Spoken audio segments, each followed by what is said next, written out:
live on YouTube, preparing the retransmission in direct for YouTube Live. There's hundreds of people on YouTube waiting to chat. Well, perhaps. At any rate, I think we've spent enough time dealing with technical issues this morning, almost 40 minutes. And I see it is in fact sending to YouTube. So, and maybe back, the Motorola Peter. Edge. Welcome We missed again, you, Peter. I was able to defeat Peter in a Vinci game, and he was just barely though, just barely. You had the game, playing the game. But were you really playing Peter, or were you playing Die? Maybe I was playing a Die there, and and what we thought might be the best move for Peter at certain points.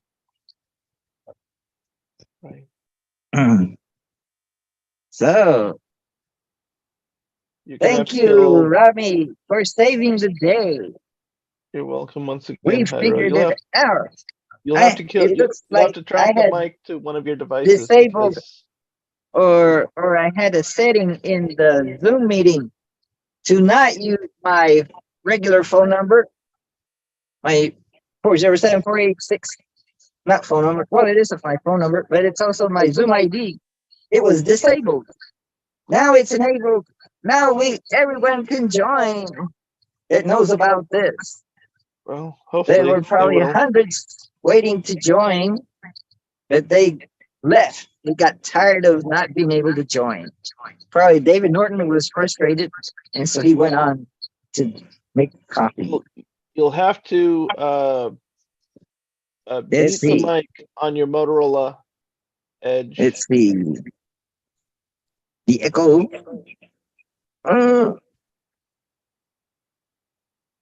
Silence that one. Thank you. All right. That phone and this phone. Maybe we should start by just saying how was your week, Jairo? Let's start off by saying, how was your week? Okay. I'll say, how was your week? Rami. Oh, Rami said, how was my week first? He beat me to it. So I will say, my week was incredible. I learned so much about my mind, how weak my mind has become from all these distractions, these social media. Maybe this social media is socialism. We should detain the social media because it's a form of socialism. No? Well, maybe? I used to in the 90s take about 3 weeks out of every year where I wouldn't dial up. And it was pretty good. You used to? Yes. In the 90s? Because I've been on the internet for 30 years now. In the 90s, you began using the internet. But also, I mean, during the age of dial-up, I would try to make it a point to spend at least 3 continuous weeks of not dialing up, not using the internet at all. Oh, like a retreat, a fast. Exactly. Yes. A dial-up fast. Right. But there would be no. Imagine that. No, you've got mail for 3 weeks. Oh. I used the University of Central Florida's phone bank. So welcome, Joel. I hope you didn't have to wait too long to join us this morning. Who? Joel, you? Me? Yes, welcome. Oh, hello. Welcome, Joel. Joel, where are you from? I am from the planet Mars. What? Oh, well, hold on. The woman that you live with, what planet is she from? She's from Venus. And then Yes, who that's wrote the right. book about the two of you? We did. Oh, okay. Men Very are good. from Mars. Women are for Venus. That's it. And where do you live now? Now I live on Zoom. I'm just a Zoom bot. Oh. My. But you can Trying to call promote. him Joe. You can. Where What have is you your guys been other? doing? Where's sorry, your alias? our Where's your topic? friend Vinci? Vinci is beside me. He can't decide whether he should join or not. We got Peter in the house. We could have a rematch.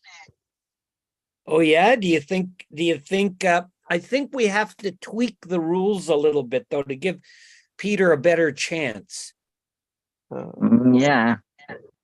I had an unfair advantage. I was awake and thinking clearly. Well, that's always a debatable assertion, but but to all appearances, you were awake and you did win the game against Peter. So that might indicate that you were thinking clearly, or that the rules were rigged in such a way that Peter was unable to win. Oh, he was disabled. He was disabled, yes, or he had a disadvantage. Yes, an unfair disadvantage. Yes, and I had an unfair advantage. But you didn't win by a whole lot, which quite impressed me.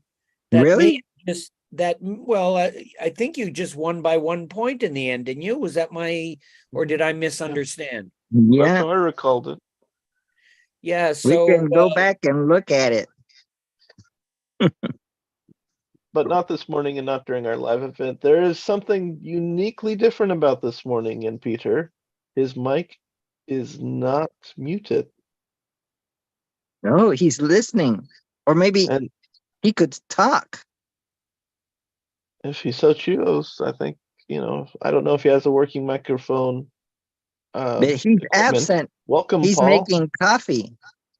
I see what you've done there. Paul. Are you hoping that we rob from Peter in order to give to Paul? Is that the idea?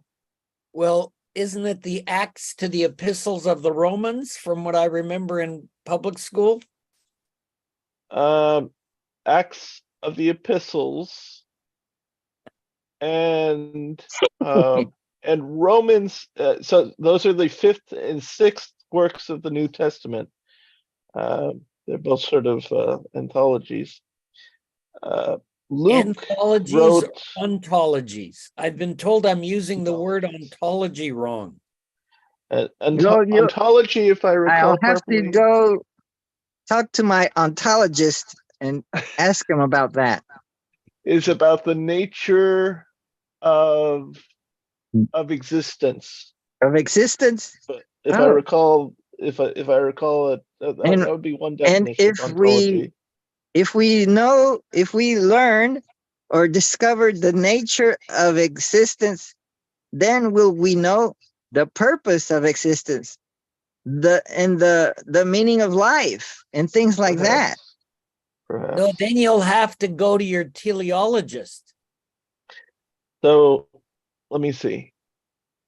Oh, the Acts of the Apostles, the 5th work of the New Testament, is actually the second half of the Gospel according to Luke. You see, it was like one great big research report written by Luke, but it was broken into 2 parts, and John's Gospel, which was actually written by John's disciples. But then John came in at the very end and said, yes, I've gone over everything here. Don't add a word and don't take a word away. And here's my handwritten scroll to know that I've approved this message. That's John. But he was so powerful and rich.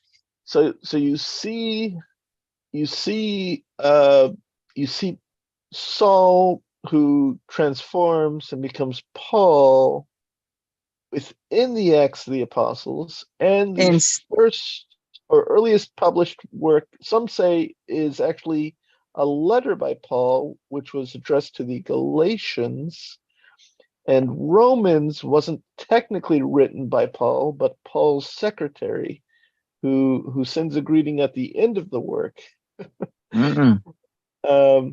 So the two of them together are writing. Yes. Was his secretary from Mars or Venus?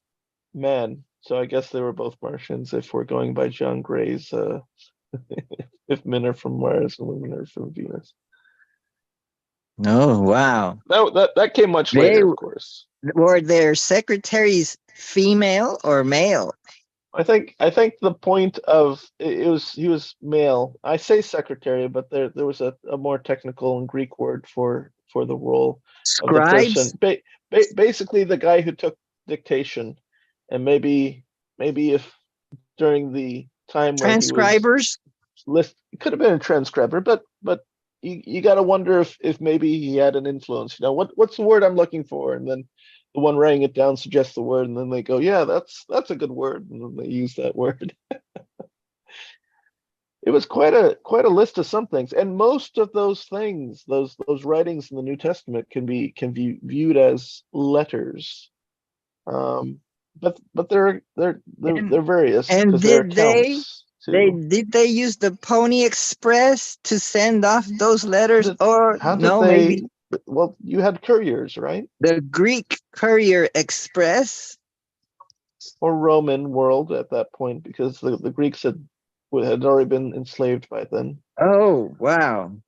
Those Romans took over all the Mediterranean region.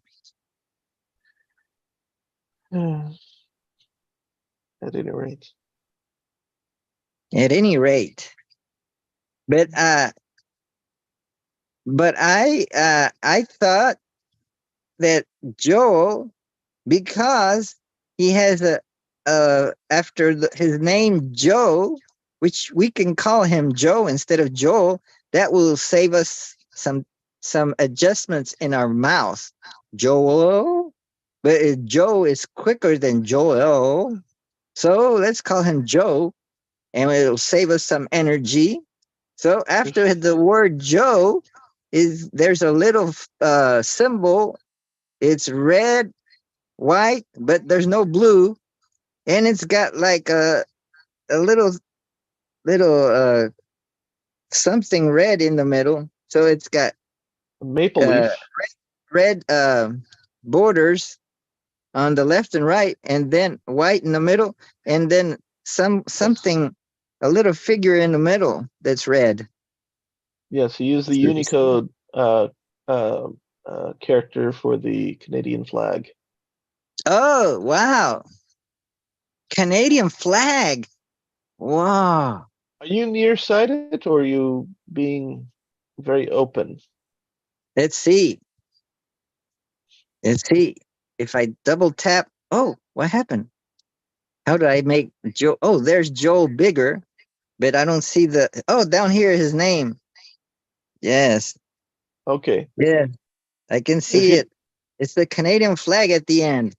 So that gives me the impression that maybe he's a patriot of a foreign country, Canada. Where is Canada? Is Canada our enemy? I think they could be. They know our secrets and they're always joining our meetings. I think they're spying on us. Let's see. Let's go. Let's go to all this is map. hosted by China. So maybe which country does China own more?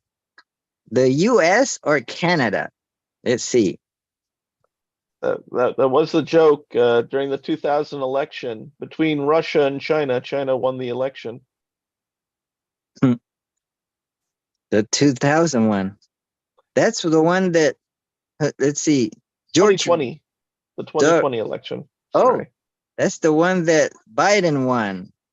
Right. Let's see. Oh, look, let me share. Oh, I don't know if I can share this. Let's see. If I go to compartir and then I select, oh no, I can't do it on this phone, I don't think. Maybe I could. See, I can only share Microsoft OneDrive, Microsoft SharePoint, Google Drive, Box, Photo, Documento, Dirección del sitio web. Oh, I know. What if what I want to share is on my phone's browser? Oh, I thought it was. Oh, here, it's on my screen? Google. So I go like this, and then I go, it doesn't let me share screen on my phone. Then I snap a screenshot of it, and then I go back to my Zoom, and then I go over here, and then I go share, and then I select, camera? No. Documento, maybe. Oh, photo. It's in Spanish. Then I go, oh my gosh. Maybe I'll go Galeria. And then, oh, there it is. And then I select it. Wow. There. I'm sharing. Do you see what I'm sharing? Mm-hmm. I entered Toronto, Canada on my map, on my Google Map app. And it shows me Toronto, where I suspect our spy, Joe, is located. Well, and it is awfully interesting how Toronto and that whole landmass is kind of like intruding in down south of the 49th parallel. Is it not? It's so intrusive. It's like tickling Michigan under the chin.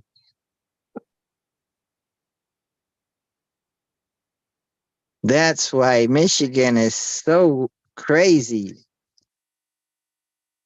And then look what it's doing to New York. I think it's sucking New York. Oh my goodness. And then up north, there's Montreal. That's a strange language that they talk up in Montreal. French, I heard. I'll say, yeah. I don't want to go there. We have a fellow here in Central Florida who moved down in August, and he actually ran as part of the PPC, People's Party Canada. He got 2.3% of the vote. I think the Greens got 3.2%.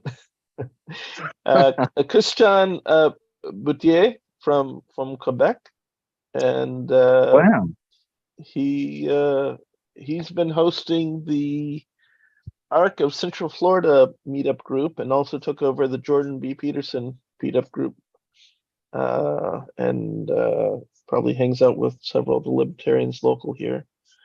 Kind of regrouped. He and David Freiheit, aka Viva Frei, who I know I've shared with Joel in the past before. They're both sort of maybe they would meet around northern Montreal or whatnot. In fact, my neighbor lived in Montreal for a while. We have a lot of Canadians here. Yeah, the question is, so the group that he hosts, the meetup group, is called Arc of Central Florida, Arc being the Alliance for Responsible Citizenship, which a number of various people have established in the past year to act as an alternative to the World Economic Forum. And I thought this morning we could have as a topic freedom, which we can have as a general topic of discussion. Now, if we wanted to, we could utilize, I shared a video. I don't know if Joel, if you got a copy, if you watched Viva Frei, David Freiheit's interview with the CEO of PragerU, where they discussed what's been going on in Canada lately. And that's a specific example. Prager University, or it right. tries to pretend to be. Oh, well, anyone can found a university. And I shared a screenshot of what seems to capture all of Canada, except the map is stretched out as if the North Pole was as wide as the rest of the world. So it makes Canada look bigger than the US. All right. Look how big it is. That's why they have such a big head over in Canada.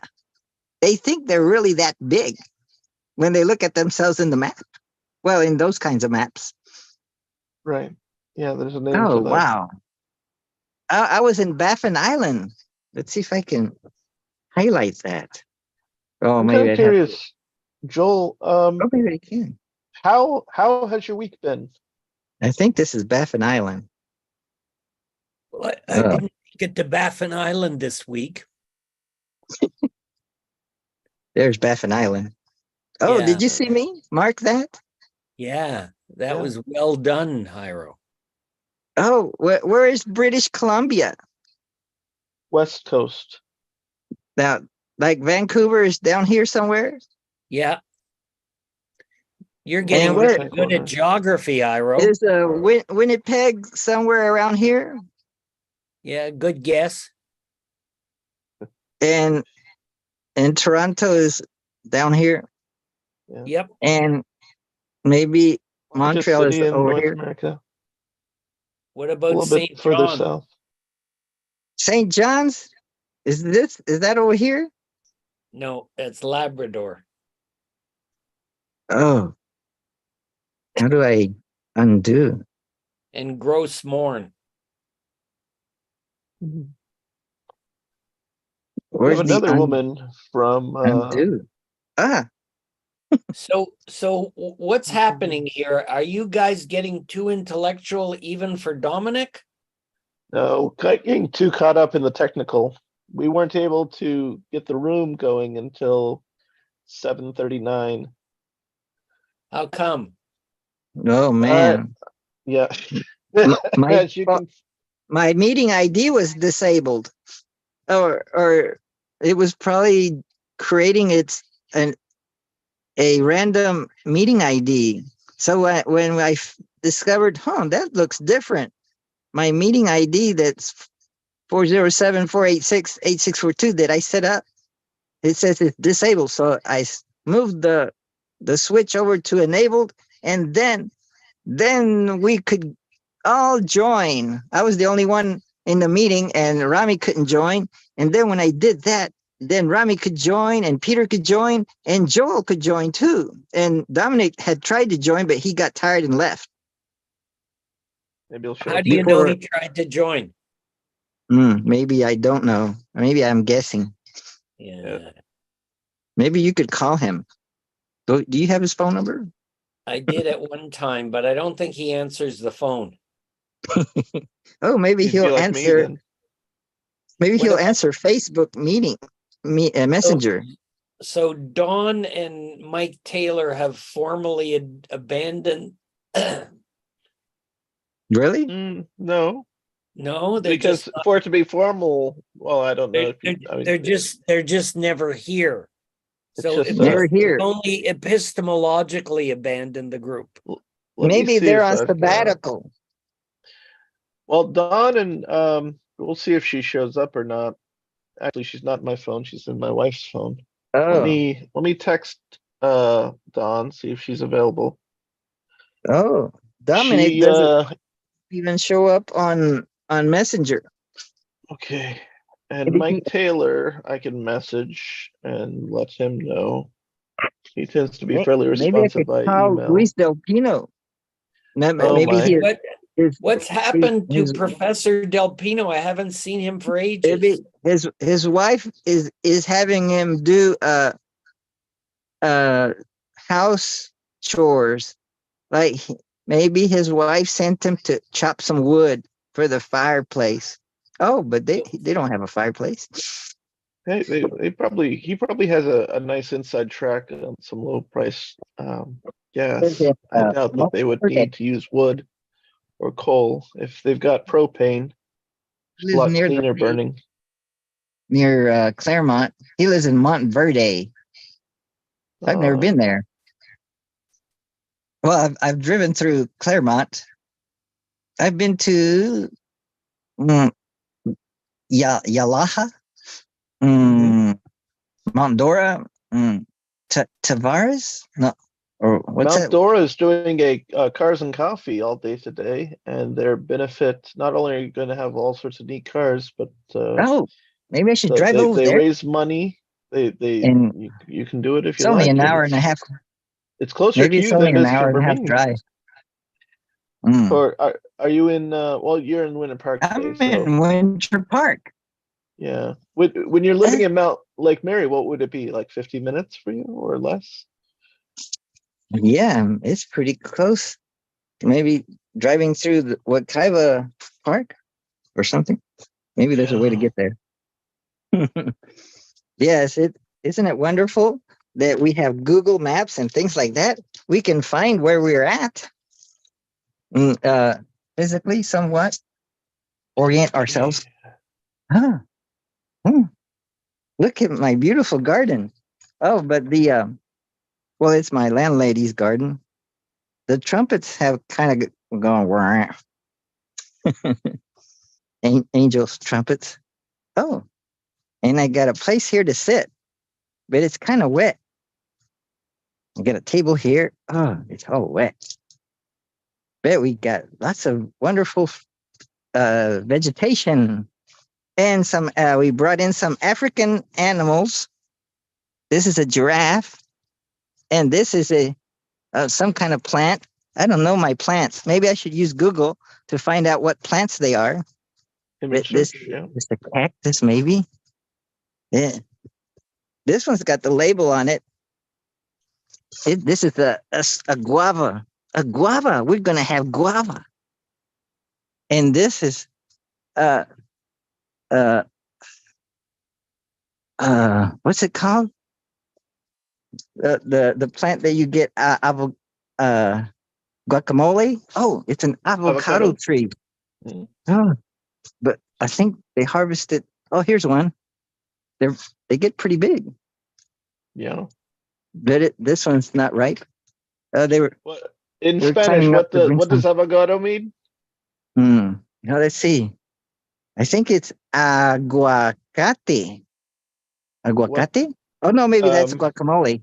No. So it's interesting. We have at the Orlando Science Center some skulls that were found, or at least one skull of a giant sloth that would have been about 12 feet tall, and they assumed they ate avocados or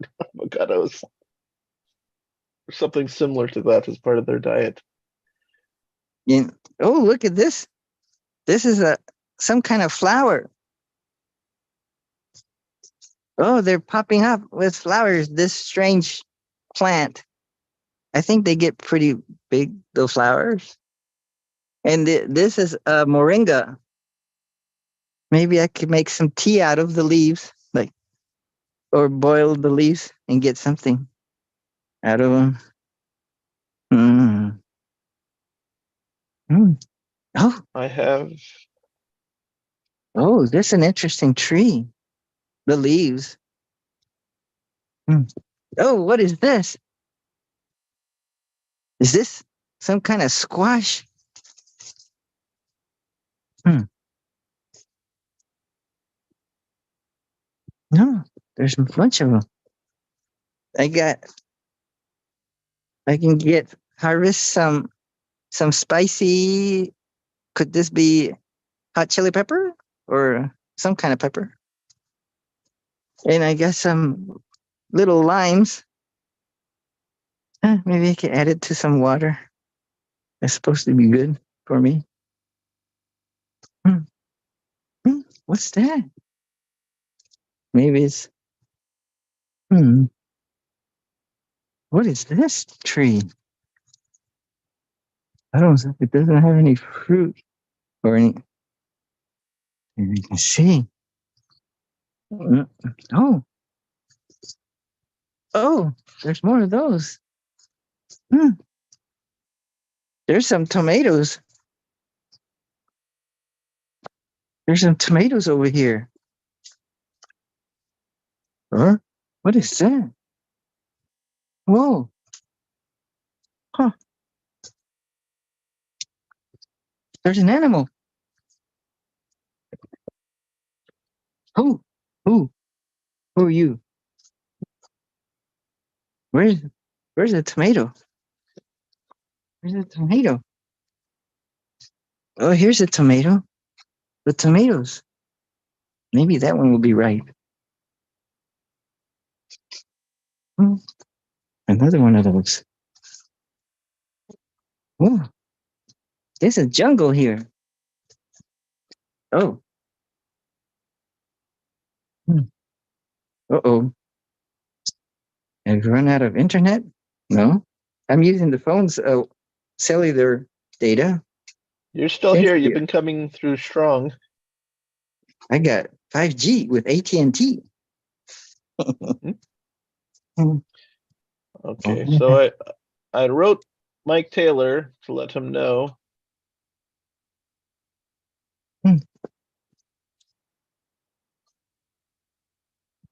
Hey, Jack. Oh.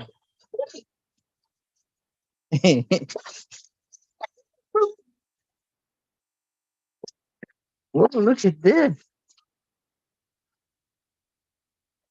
This is a pond with some frog, and the fish is spitting out water.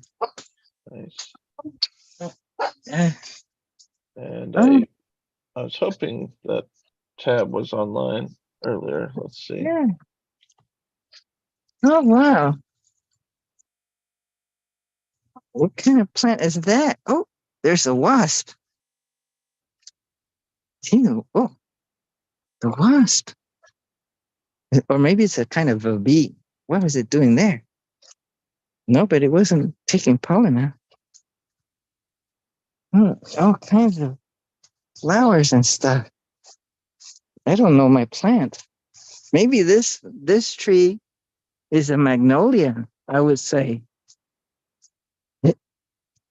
It's pretty big. And this, what is that? It's just hanging there. That's a plant growing off the tree.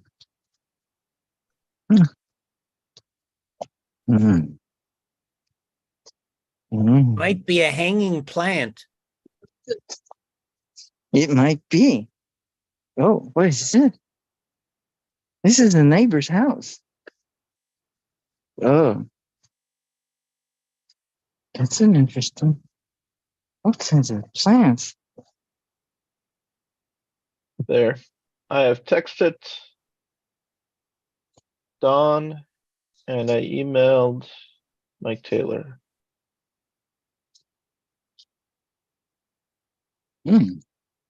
Great. Thanks, Rami, for your services so that we can introduce great minds. Or who was maybe Habakkuk? they'll join us. He was a minor prophet, one of the Hebrew prophets. Oh, You'll find him in any Old Testament. I'll tell you when he lived if you like. No, I just didn't know who he was. Yep, minor Does prophet. he ever come to the Zoom meetings? I don't know if anyone has named their children Habakkuk during our lifetimes. There's probably a few of them around. He was active around the year 612 BCE. Oh, yeah, I remember it well. Mm-hmm. It's in my long-term memory. It was the 8th of the collected 12 minor prophets in the Hebrew Bible. And which one was Joel, the shortest one? I don't know if his is the shortest work or not. Yeah, is he's it? definitely. Yeah, I think it. I know Habakkuk is revered by the Jews, Christians, and Muslims. Joel, when did he live? The prophet? I don't know. Before maybe Joel was an angel because his name ends in EL. Joel. Joel lived in the 9th century BCE, so about 300 years preceding Habakkuk. For those wondering, listening in through the YouTube live or archive, I had shared a verse out of the 3rd chapter, 17th and 18th verses of Habakkuk. Though the fig tree does not bud, and there are no grapes on the vines, though the olive crop fails, and the fields produce no food, though there are no sheep in the pen, and no cattle in the stalls, yet I will rejoice in the Lord. I will be joyful in God, my Savior. Which I think is perhaps an evolution of a position that I believe Job took, which Hiro, very early in this group, did a series of meetups on Job. And I think a lot of different philosophers have looked to Job at different times. And that's actually the oldest work in the Bible, or at least the oldest story. So it's not listed first. They're not listed in chronological, neither the Old or the New Testament. Oh, what happened? How did they get ordered in the way that they were, or do you have a technical issue? This guy got disconnected and it reconnected.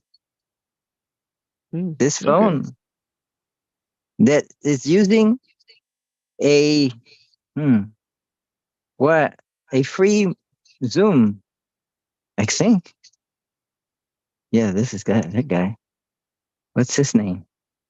Oh, this guy's called Motorola Edge 2022. I just got a new Motorola Edge 2022. Now I got 3 phones on my account.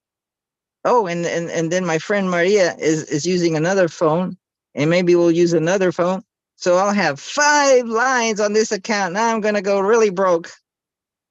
Oh my goodness.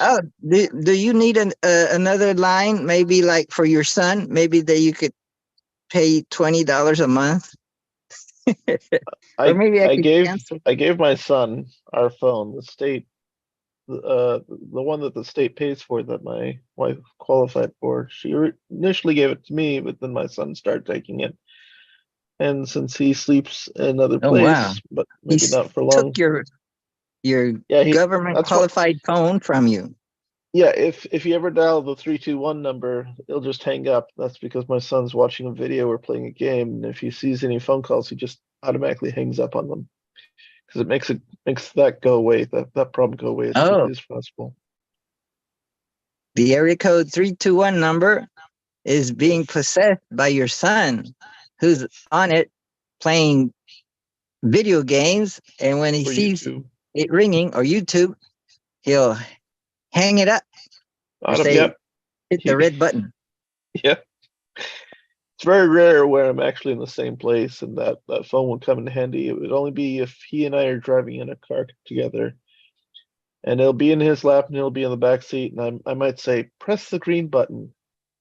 And then I'll holler to let them know that I'm driving and cannot come to the phone. And then he'll hang up. Last night, I saw that one of our members was sharing something that could be used as a topic. Oh, it was Rami. He shared a video and I played it. And this guy was being interviewed by this lady, or she would ask him questions.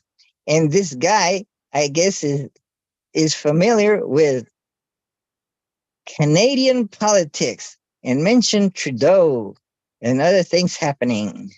And it sounds like their Canadians are complacent and losing their freedom more and more. Well, one of the and things they that don't have yeah. the Second Amendment, so they can't carry anything to defend themselves. Why don't That's we the just thing. go over and take over Canada? We tried that once. It Add was it, called the War of 1812. It didn't work out so well. We had the add White House burned Canada, down. add a few more states. It looks like their states are really huge from that map. Maybe we could add 5 or They have more provinces. states You could or break them into provinces. smaller states if you wanted to, We could, or if they break them wanted down to. into smaller states. But it's got lots of great woods and stuff and Yeah, mountains. they're natural resources. Well, I think it should go to the Canadians or whoever's living in their respective provinces, whoever those people Oh, may be.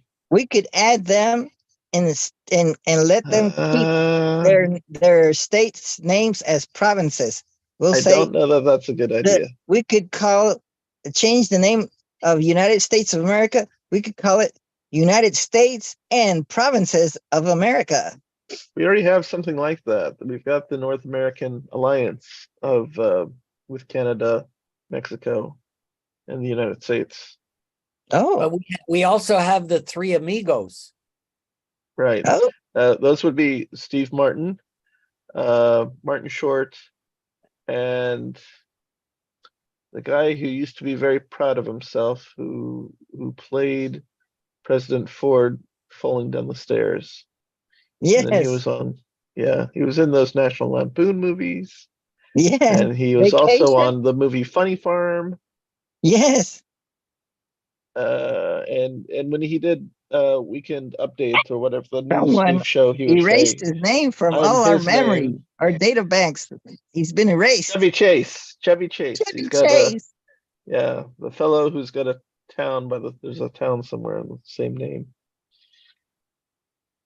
Weekend Update with Chevy Chase.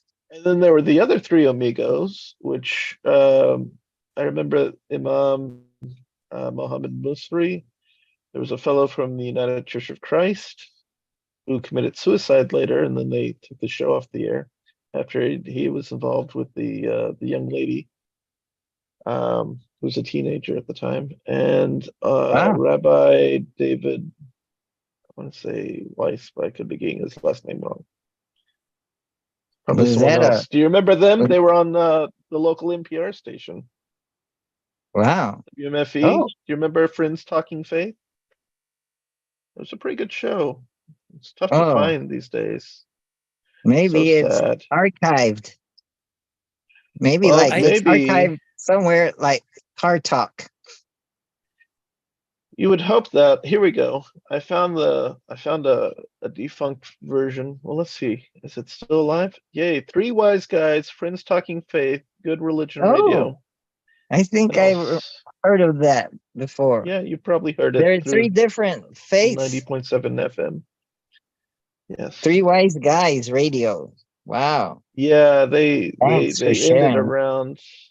Okay, so the last message from October 28th, 2019 read, "We are shocked at the death by suicide of Brian Fullwider. Our sympathies are with his family in their time of anguish. We stand in solidarity with the victim or Welcome, victims in Vinci this Board. case, and they will now not have I their wonder day in court and receive the justice Paul due to is. them." So, Joel, do you have 3 entries? Look at that. He's got 3. So Joel He- introduced Paul also. Yeah, 3 devices online. Oh, he beat me. We will do what we can to give voice to all the victims of abuse, and will work diligently to This bring is healing wonderful. It'll wide look range of people like we're very who've been popular, and we've adversely got affected. already 3 people joined us. But it's actually, 6 people, but it's actually, it's actually only 1, 2, 3 people. Oh, I could join with my other phone. It's a Samsung A14, a basic phone. Where is it? Why do you have so many phones? Yes. And here's another phone. It's a T-Mobile Revel 5G, but I So took the SIM card out are and you it's dead. are you gonna have another round with Peter? Hmm. Are you gonna give him a rematch with the revised rules? Hmm. I could. Well, yes, you could, but you must be willing. If there Must is be no willing. will, as Habakkuk says, ain't got no whatever, the figs and the dates and the nuts and the raisins and the cattles and the prophets and the saviors and the unsaviors. Hmm.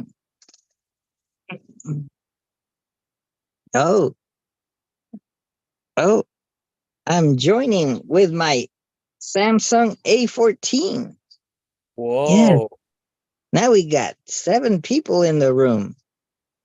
Well, Well, do we have we really? It's getting crowded. actually, We don't have 7 people in the 3. room. We have 8 devices. Who's Motorola Edge? 4 people. That's also Hyro. So we got actually 3 people. There's Rami, Joe, And worse yet, in Toronto. we lost Peter. Probably because we were so caught up in all these technicalities. Oh, look at this He didn't device. want to Look at this play. device. Well, maybe. Or maybe he had to step away. He I got don't know that we're bored. talking philosophy. I would be too. He was waiting for us to talk about philosophy. Or our topic of the day. Instead, we're all The caught up in. philosophy of freedom. Or Well, Maybe is it you the could play philosophy Paul. of, or is it the philosophy of democracy versus freedom? Or it could be being woke versus waking up and thinking there's a clearly. quote for that. There's a few quotes. Oh, I hadn't. Oh, recording is in progress. Oh no. I get him. Silence the microphone. There we go. So there's several me's now. 3 me's. I got 3 phones active. So my phone bill is gonna be horrendous. I think I should cancel one of them. As long as it's not the 486 one. But if I cancel this one, I have to return the phone. That's $50 to restocking fee. Why do you get all these phones? Yeah. Yes. I ask myself that. Why? Have you actually leaned into the question yet? Life must go on. And so why ask why? No, So actually, it happened when I was born. I could go back to when I was born. And I was born and I said, in this life, I'm going to have many phones. When I started walking, immediately after I was born, I walked 7 steps to the north, and then 7 steps to the east, and then 7 steps to the west, and 7 steps to the south. And I said to myself, I am the greatest asker. The I ask, I'm asking why. Who wrote the book of love? Tell me, darling. No, who wrote the book of love? It's got to be a philosophy book. Otherwise, Peter will leave. Oh, I wonder. Oh, okay. who wrote the book of love? Okay. Tell me Uh, why. This is a piece of alder wood. Nice. Is it made of real alders? I think so. It's 3 millimeters thick. It's very thin. So Hiro, have you ever seen the movie History of the World Part One? Mel Blanc's film from the going back to 1970s. Or maybe it was 1980. Let me see. Have I ever seen the movie? What? 1981, actually. You know the What part was it? where have you seen it? What was the name of the movie? History of the World Part One? Oh, wow. I've heard of that.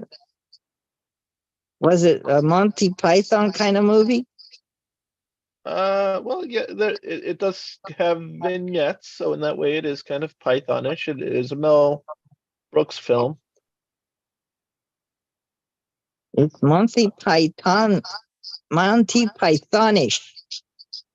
a little bit.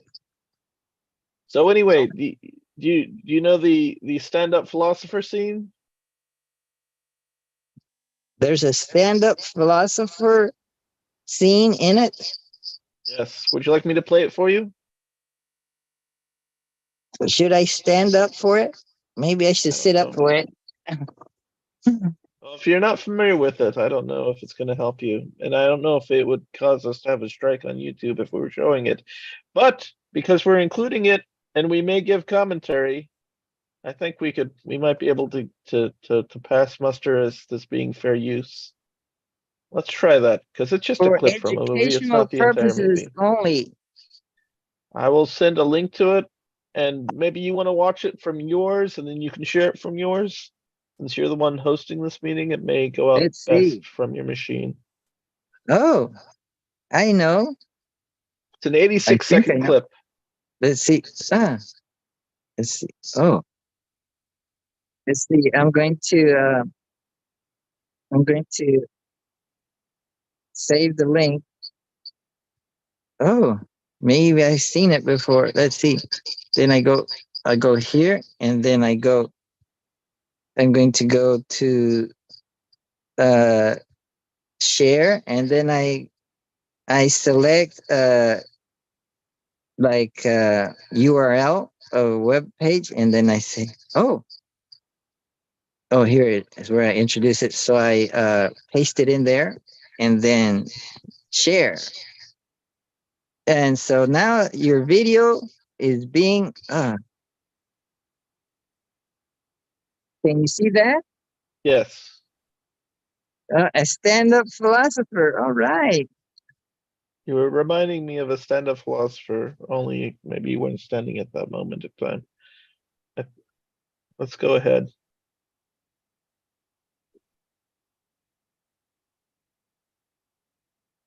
Oh, If it will play.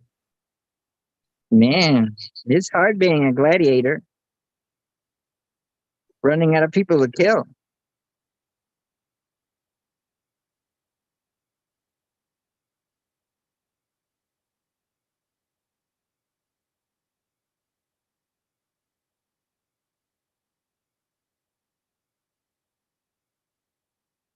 What? I'm not seeing anything. Is it playing? Neither am I. I'm guessing Zoom now filters out YouTube videos that you try to share. But he's able to watch it and hear it. You probably remember the scene if you're familiar with the movie, Joel. This is the part where Mel I'm not Brooks. familiar with the movie, but I don't think Zoom filters those out. I've seen people do that before. There may be a setting on the phone In that the you have latest to- update. Okay. You can catch it after the Zoom. It's a wonderful clip. There you go. It's the one where Mel Brooks, and I'll just describe it. By the way, Hiro, those of us who were in the Zoom, Joel and I, and also maybe the people on YouTube did not get to catch that 86-second clip. But I'll describe the scene. It is a Roman unemployment My God. line, and B. Arthur's behind the window, and they're there to collect their unemployment checks for the week. And when B. Arthur, her character asks Mel Brooks's character, what do you do? He says, stand up philosopher. And she's like, what? Stand up philosopher. And B stops and thinks about this, B. Arthur, for a moment. And she goes, oh, you're when you were talking earlier, you reminded me of that clip when you were giving me when you were born, you took 7 steps to the north, to the east, to the west, to the south. Because you weren't really answering the question. You were giving the artistic avoidance version. I don't know that Hyros actually leaned into the question. Perhaps it's just easier for him to have A, the toys, and B, the bills, than to actually question himself as to why he might have so many phones, Joel. Well, that's an interesting observation. Kind of like having a whole bunch of books that you don't read. Oh my. Yeah, I can at least, I can tell myself every time I add to my library that I may or may not be reading at any one time, and say, well, the internet might go down one day, and then I'll have my books to read. Then. And 2 guitars and 2 TVs and a hanging laptop with a broken screen. In reserve. Would you be happy, though, to be like Bodhidharma, living simply staring at the side of a cave without any electronics? Happy? Yes. But maybe we're content. You found the cave wall interesting. I imagine he did. He stared at it so long, his eyelids fell off and tea leaves grew in their place? Or maybe it was just a description. Maybe he just had really crusty eyelids because he... Or maybe he used tea leaf to keep his eyelids open. Or no, maybe his eyelids fell, so he had to use tea leaves to be able to close his eyes. Interesting fellow, nonetheless. I'm trying to teach my son this. I'm trying to teach both. Did you raise any children, Joel? I did not directly. Okay. All right. You had someone do it for you? Yeah, I hired it out I got an unemployed stand-up philosopher to do it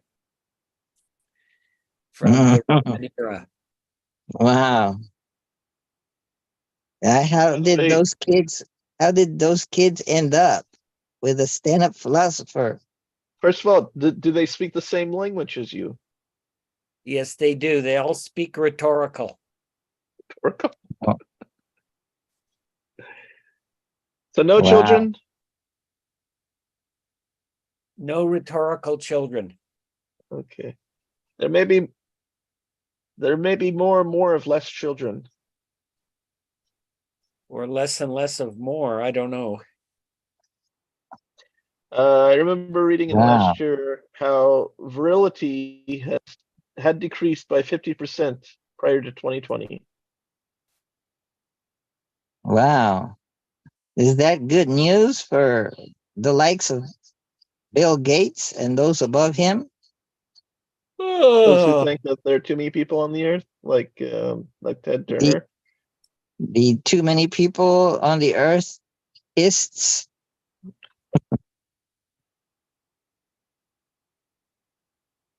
But if Bill Gates has gone to Africa to eliminate malaria, wouldn't that increase the population? If you eliminate malaria? You have to appreciate the concept of the Trojan horse. They utilized a 5-shot set for tetanus. Tetanus is something you need like a booster every 10 years. They used 5 of them on girls and young teen children, also girl children. And then a bunch of them found out after their 5-shot regiment of tetanus, which is usually just a single shot, suddenly they were all sterile. Oh no. Thus what the a coincidence what a strange coincidence that you would need 5 shots and then suddenly also they can't have children anymore. It was a mere coincidence. That could happen like when you win the lottery twice. I don't know if it's so much a miracle as it No, is a curse. If you read actually, the UNHC, was it United Nations Declaration of Human Rights? One of the supposed protections there is the right to family, and I see a lot of people having had that right denied to them through medical intervention, and often wow. without informed consent. They Right tell to you it's for family? this. Yeah, well, they're not going to have it. They'll have, well, I But, suppose they'll be able to but they adopt. they could have, yeah, they could have a dog or two and a cat or two, and that could Yeah. be a family. But if you're in China and they think that the dog or the cat could spread coronavirus, then they'll just take the dog or cat and Now listen, this is your destroy last it. week of unemployment insurance. Either you kill somebody next week or we're gonna have to change your status. You got it? Yeah. Sign. Still found it. I got it now. It's cute. Patient, stand-up philosopher. Right? Stand-up philosopher. I coalesce the vapor of human experience into a viable and logical comprehension. Oh, Oh, that's the vapor. bullshit artist. You bullshit last week. No. Did you try to bullshit last week? Yes. Heligus! Oh. Heligus! Heligus! Back in the line. Back in the line. He's not in line. He's not in line. He's my agent, Swiftus. Good news. I just got you a job.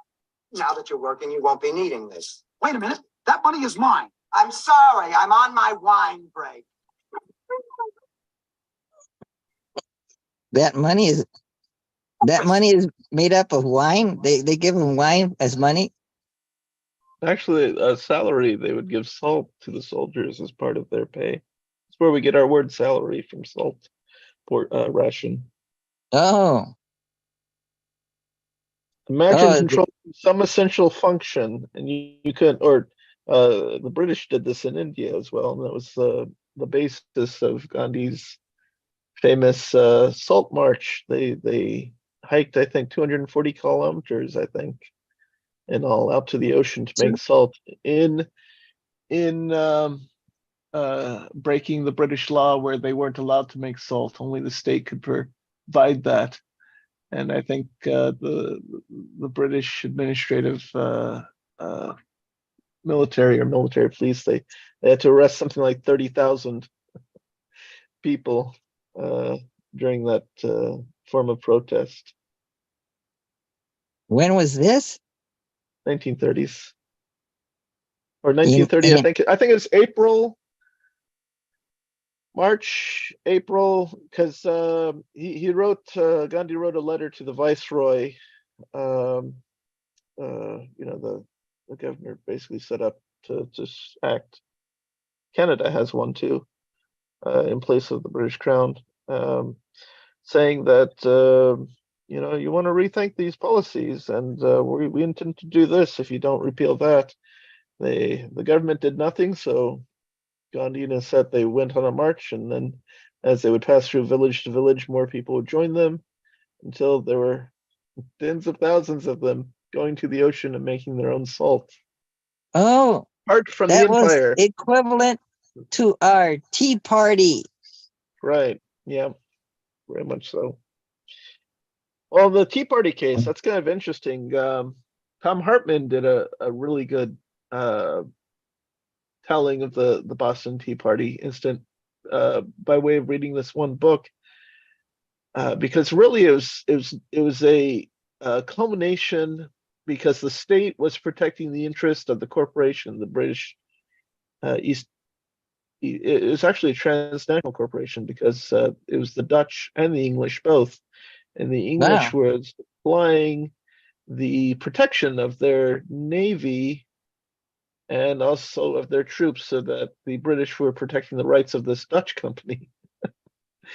And it's multinational. The state was involved, and the protest was the state was drawing its funds from a tax on the tea, and they were just tired of being taxed all sorts of different ways, primarily from what's also been termed World War Zero, 30 Years War that occurred in the mid 18th century, all over the world, throughout Europe, throughout North America, throughout even parts of India.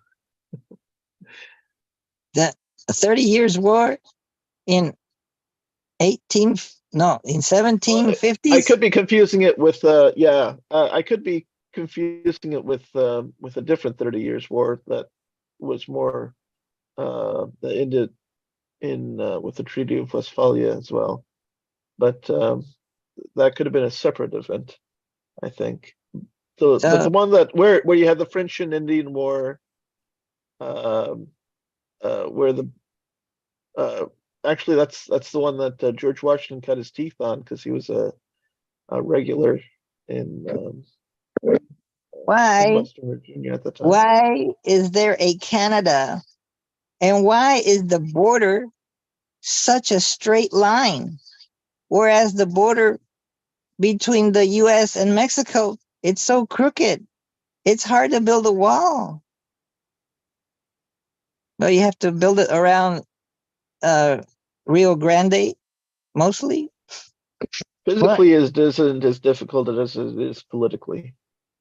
And then, why did Canada stay with the Queen, but the USA rebelled from the Queen and King? Oh, and remember, Mexico also gained its independence from Spain. So that means there's more freedom in Mexico and the US than in Canada? Maybe Canadians are slaves of Great Britain. What are you calling freedom? Great question. Great question. Let's ask that stand-up philosopher. Maybe he will know. Well, I could reference Isaiah Berlin, who divided freedom into. Well, actually, let's first of all have a definition of both freedom and liberty, because Berlin utilized the idea of separating the ideas into negative liberty and positive liberty, or is it freedoms? But what is the difference between freedom and liberty, first of all? And what about the word free? What does either one of them mean? Right. What about the word free versus freedom? Well, we've gone over some of that before. Remember, freedom is differentiates from a kingdom or a queendom in that it would be a territory wherein there is a single unitary person, or maybe a couple. But where the decisions would ultimately come down to one central authority. That would be a centrality. Oh, so the freedom where everyone, in essence, has our ends as that authority. But I'm not even certain. I think that could potentially be just as bad, because what you want is not necessarily distributed only authority, but you want competent authority. So is freedom, because any word that has a dom, it's referring to domain or a kind of government. So is freedom a kind of government versus a kingdom and queendom? Yeah, because the king, queen. Well, I always think of Samuel's. What the Lord tells Samuel to tell the people when they cry for a king. Is there a word that's similar to republic that ends in dom, like a republic dom, and then for democracy there's a democracy dom? Well, then you also have to have a working definition of a republic, but we haven't yet pinned down a definition for freedom. Oh, I guess we kind of did when we said it is. What about it is a domain without a king. Anarchy-dom. So there's a monarchy, which would be one ruler. Oh. The mono, right? An anarchy is without ruler. Oh. I used to think anarchy was cool, but then I decided, no, that's not such a good idea, actually. I think it's good because you need to, and a lot of people are repelled by this word, but there's an essential need for responsible action or responsible rule. And I would say that each individual is responsible for themselves in terms of how they conduct themselves. And you want to do it in such a way that A, doesn't harm anyone. What about doesn't detract polyarchy? from anyone else's freedom. Right. There's polyarchy, and then there's there's a polyinarchy as well. Several rulers. I would argue more in that direction, yes. Polyanarchy? Multiple no rulers. Well, here's the thing. And part of this goes back to William Godwin, who was the father to Shelley, and he had married Shelley's not what was her name? Mary Shelley. Mary Shelley's mother was named Wollstonecraft. Mary Shelley, who wrote the novel Frankenstein? Right. Her dad was named, let me give you her mom's name first, because Murray Wollstonecraft Shelley. Wow. Wollston, Wollston, Craft. Let me see. Born, died, spouse, children. Let me see. Parents. Mary Wollstonecraft and William Godwin were Mary Shelley's parents. Her mom died at a young age, but she was a writer and a philosopher and an advocate of women's rights, a very early feminist. So Mary Shelley's mother lived from 1759 to only 1797. So she died at age, looks like she was 38 years old. And Mary Shelley's father was William Godwin, who is actually mentioned in the letters of Thomas Jefferson, because a lot of revolutionaries were a big fan of because they were both sort of philosophers in their own right, Wollstonecraft and Godwin. Thomas Jefferson, one of his letters to James Madison, I don't think it's the James Madison who was involved in the Constitution and the Declaration and who was our fourth president, the one who got us into the War of 1812, which lasted to 1815, by the way. And I think this was the other James Madison, Bishop James Madison. When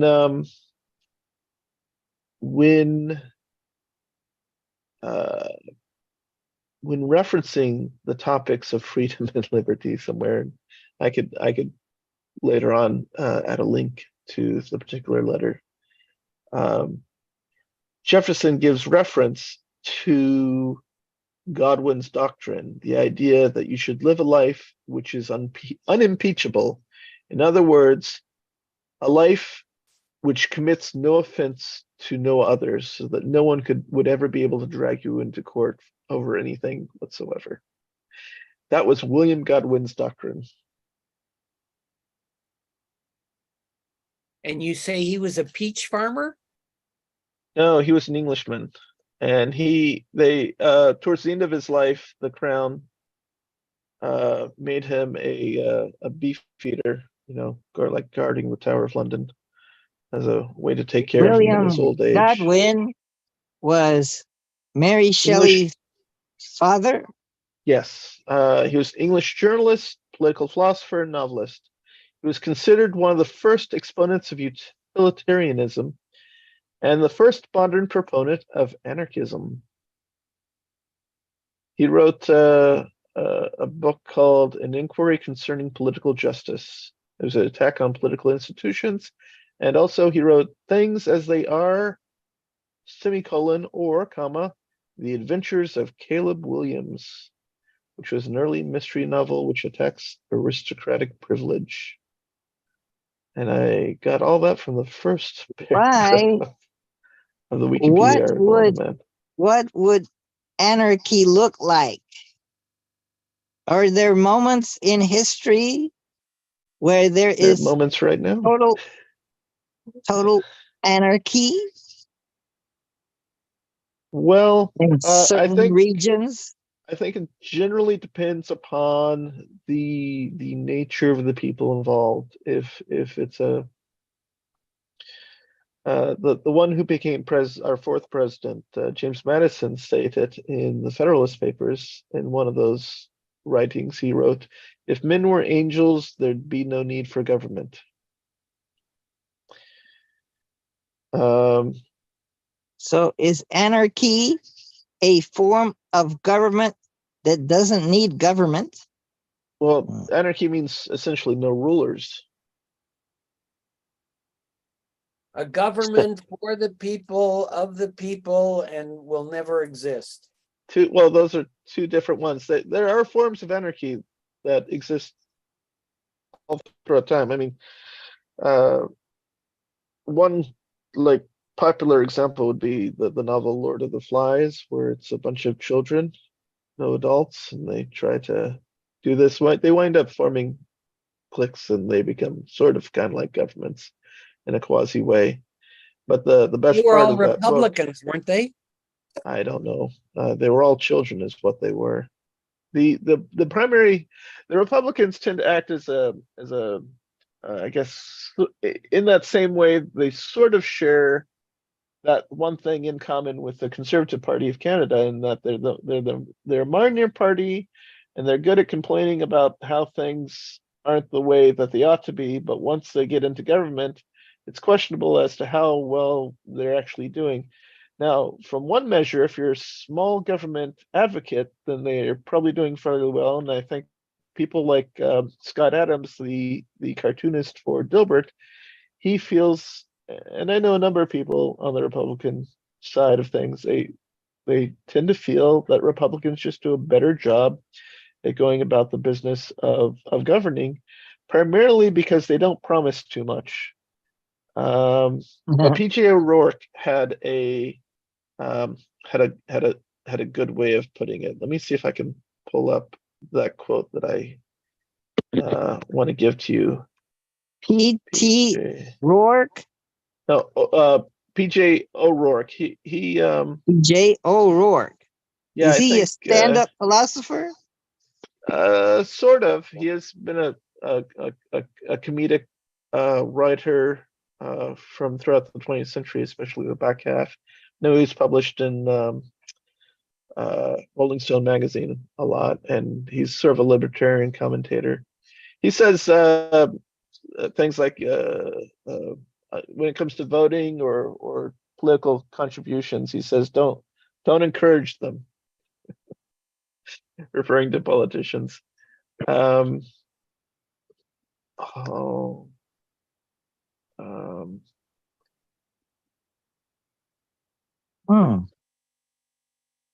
see.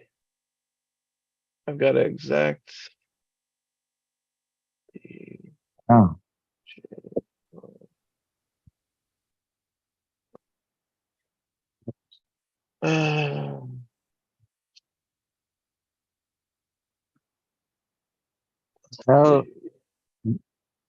Welcome, friends, enemies, strangers, and kind mothers. If you happen to join us on YouTube Live, and the topic for today, we're working on it.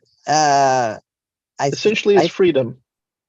I thought because Rami submitted a video on what's going on with Canada and Canadians, I thought we could call it Canada something. Canada Dry? No, Canada Try.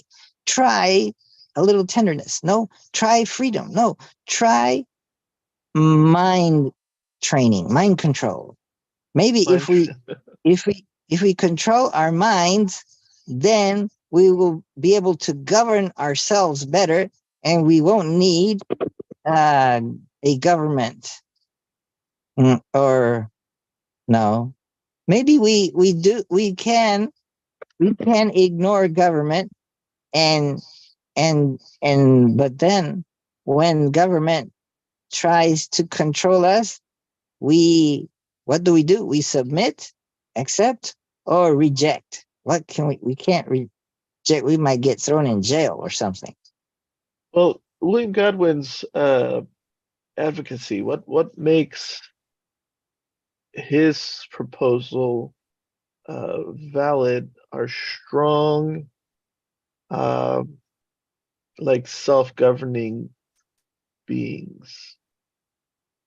So if you can live such a way so that, and this was common doctrine in the United States. It was what I was taught in my U.S. history class in the 6th grade.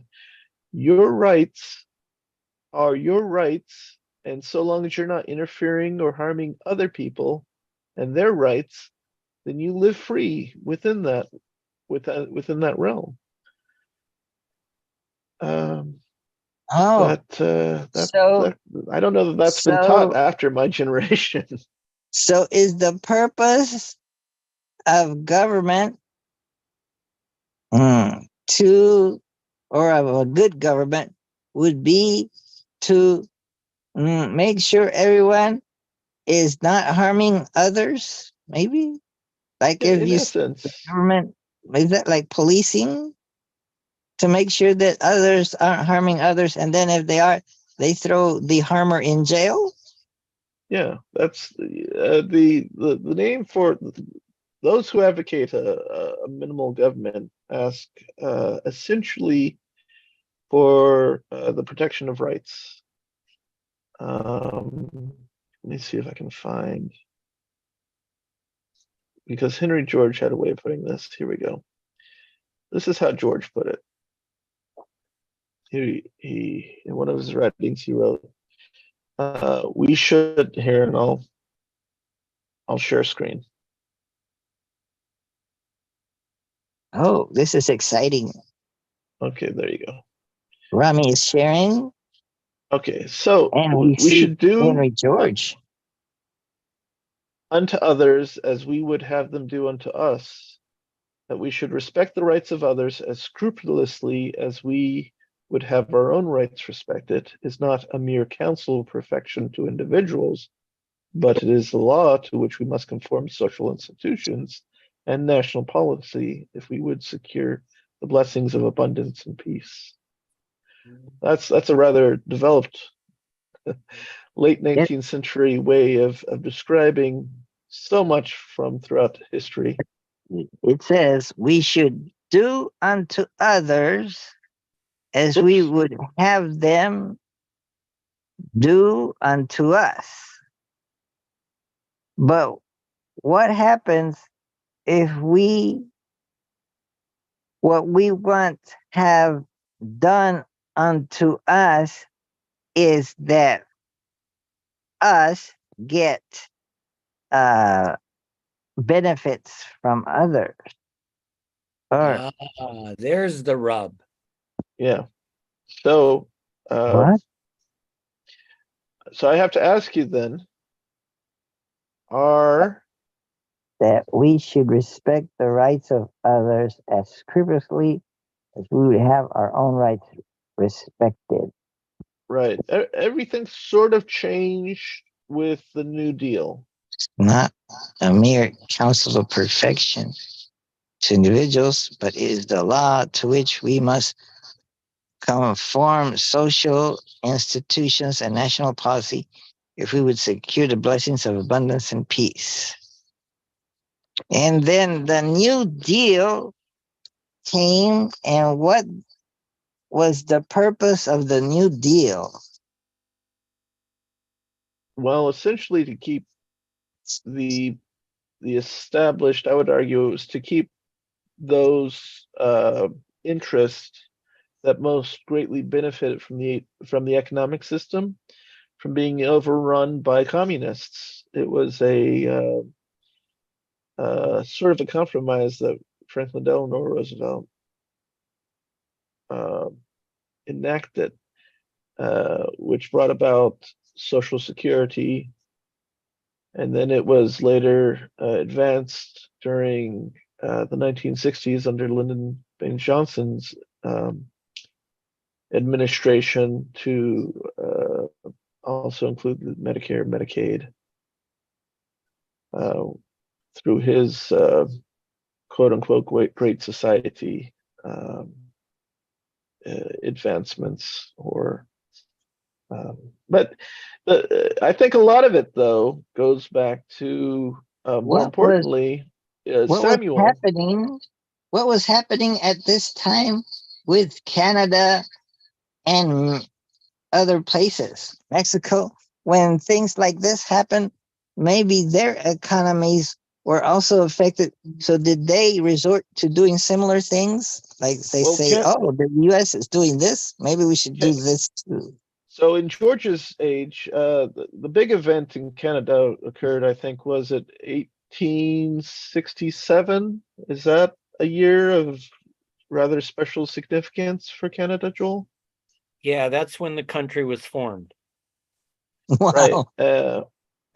But more specifically, though, what was the nature of the country? Like, and this was before the age of telecommunications, or right at the verge of, or the cusp of when you would have just started to have telegraph. Telegram?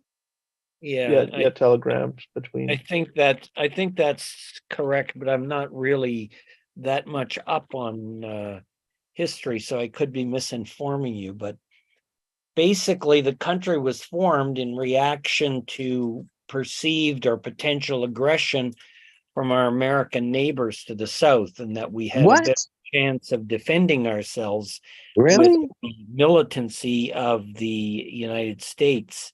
Yeah.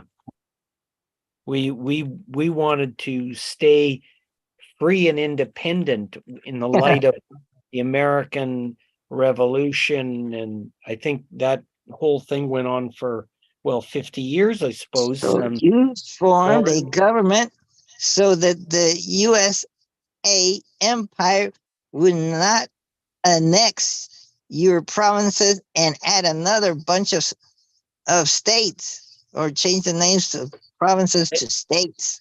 I think that was a major factor, but wow. I could be wrong. I'm not a historian. You could be wrong. Yes. Folks that are watching on YouTube, very rarely wrong. Google Canada history. But I think if we played an American game of Vinci, we would find out if he beat Paul. Is that an American game? Well, there's an American version and a Canadian version, and you only beat Peter by 1 point in a Canadian game. Wow. Did I play the Canadian game or the American game against Peter? You played the Canadian game. Oh, no. Yeah. How sacrilegious of me. How unpatriotic. Maybe I'll have to return my U.S. citizenship because I played Canadian in the U.S. And, why are there so many great musicians that came from Canada and they're all been dying away? Oh, there's still Joni Mitchell, but recently a Robbie Robertson, who's a great guitarist and a band leader for the band called The Band, he recently passed away. And before that, the great songwriter from Canada, Gordon Lightfoot. Yes, he was getting old. He passed away. And who else is from Canada? That's a great singer, songwriter, musician. Like in A your lot car. of people, when they get old, they tend to die.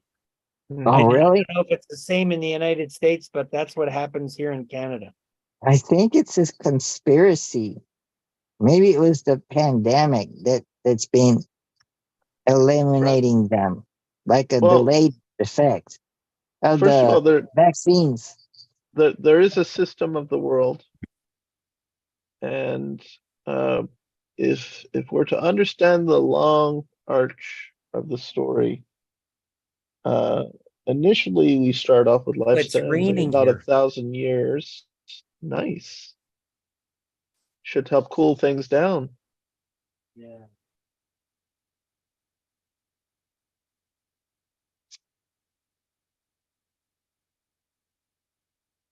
What did Rami say initially? There were 1,000. People lived for about 1,000 years initially, Oh, wow. and then post-flood, people's lifespans appear to have been limited to about 120. You know that in teachings of the overall history of humanity in the Jain religion, they have their great teachers that are Buddha-like, and they have become deified, and the ones before lived 1,000 years, and before, like, each they have 24, and then each one going back in time lived 10 times more than the more recent one. It's like 1,000, Average of and today, before right? that 10,000, 100,000. They were living a long time before, and they were also larger physically. They were bigger. Yes. Maybe Yeah. when they were maybe they were humans, and maybe they were as big as dinosaurs, and then humans were fighting the dinosaurs and Right. like hand to hand combat and beating them up, and they killed all the dinosaurs. I don't And know if that's the case. There's a lot of different and then stories, they didn't popular leave any stories. the humans didn't leave any evidence of their remains, because yes, they threw all the dinosaurs in a big pool of some gook. Oh, we have plenty of dinosaur bones. The And then issue the with the humans, remains of giant humans, some would they claim that they exist, they, others uh, may have been they faked or cremated photoshopped. they Cremated, cremated yeah. the human remains were cremated, Right. so there's no evidence of humans of long ago when they were Well, much larger. well, if Del Pino's the company that he works for is successful, then there'll be little to no evidence of any sort of democide that's taken place this decade. Yeah, he could his company could build huge cremating machines that can handle 10, 20 bodies at a time Get rid for of the only bodies. a Yeah. hundred Well, thousand dollars. Put them right. all over. Yeah, Maybe and then we'll need them you when just the nuclear it comes down war to what happens. story gets written. Maybe we'll need them when there's a nuclear war that happens, that and the survivors need to cremate all these radiated bodies. Mm. Well, if they And then survive. and then once they've all become sufficiently radiated, they can just crawl into the crematories or be tossed in if they're too weak to move at that point because they themselves may be dying of radiation sickness. Mm. That don't worry, the cockroaches will survive. Well, some of humanity may likely survive as well. The story of history has been the story of remnants. Mm. Take, for instance, after Solomon, there were a series of kings, but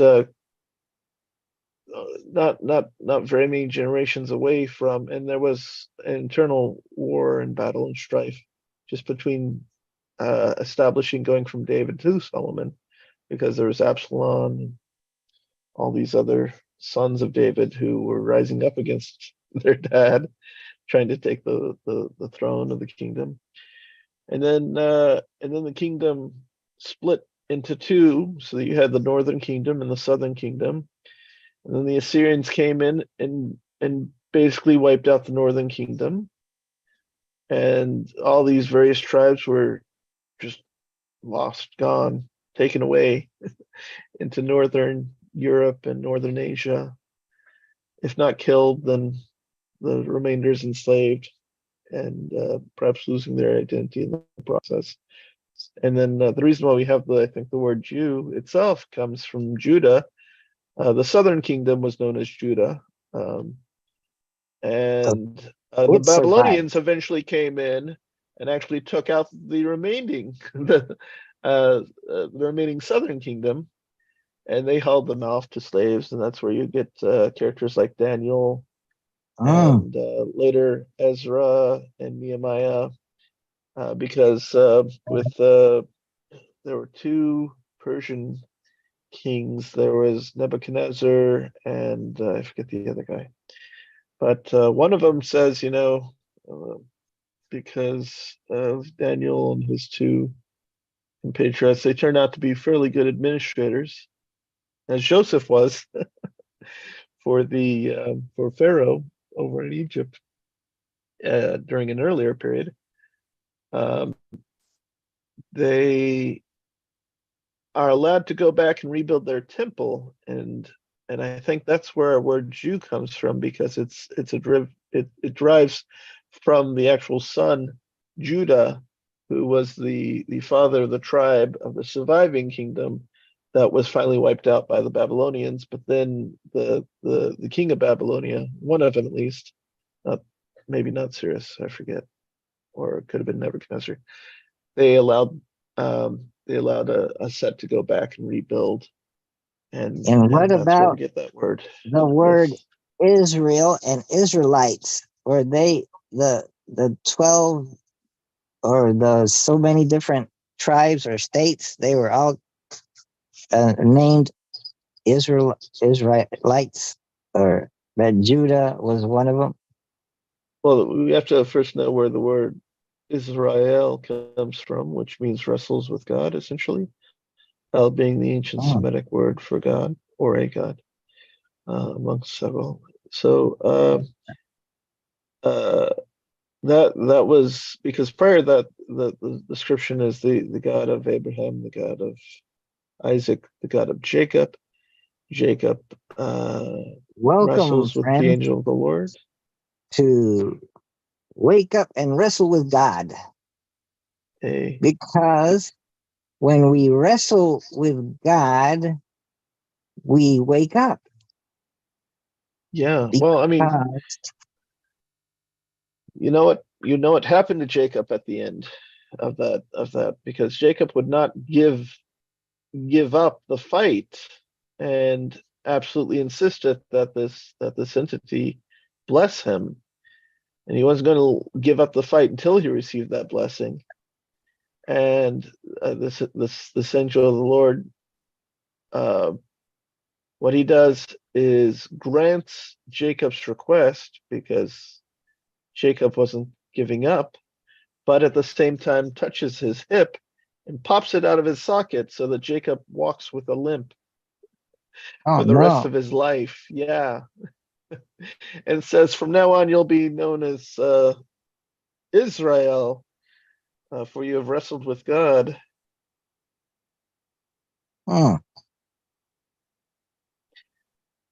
So, will you wrestle with God to receive his blessings, knowing that you might end up crippled? Now, let me describe what pain does to a person, if I may. My wife has had, she could walk up to a certain point, and her mother didn't like the way it looked. And out of her vanity, decided to try to get a corrective surgery to improve her gait.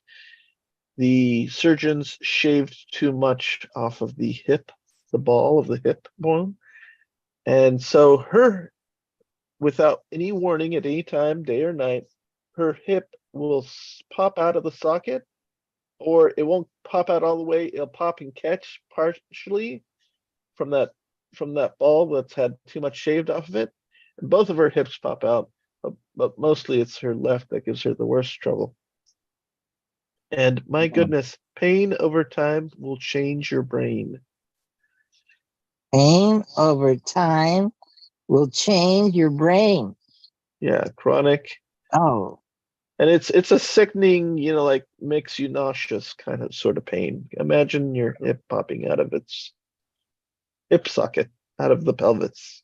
Where does the pain signal come from? From nerves near the ball? Yeah, most likely.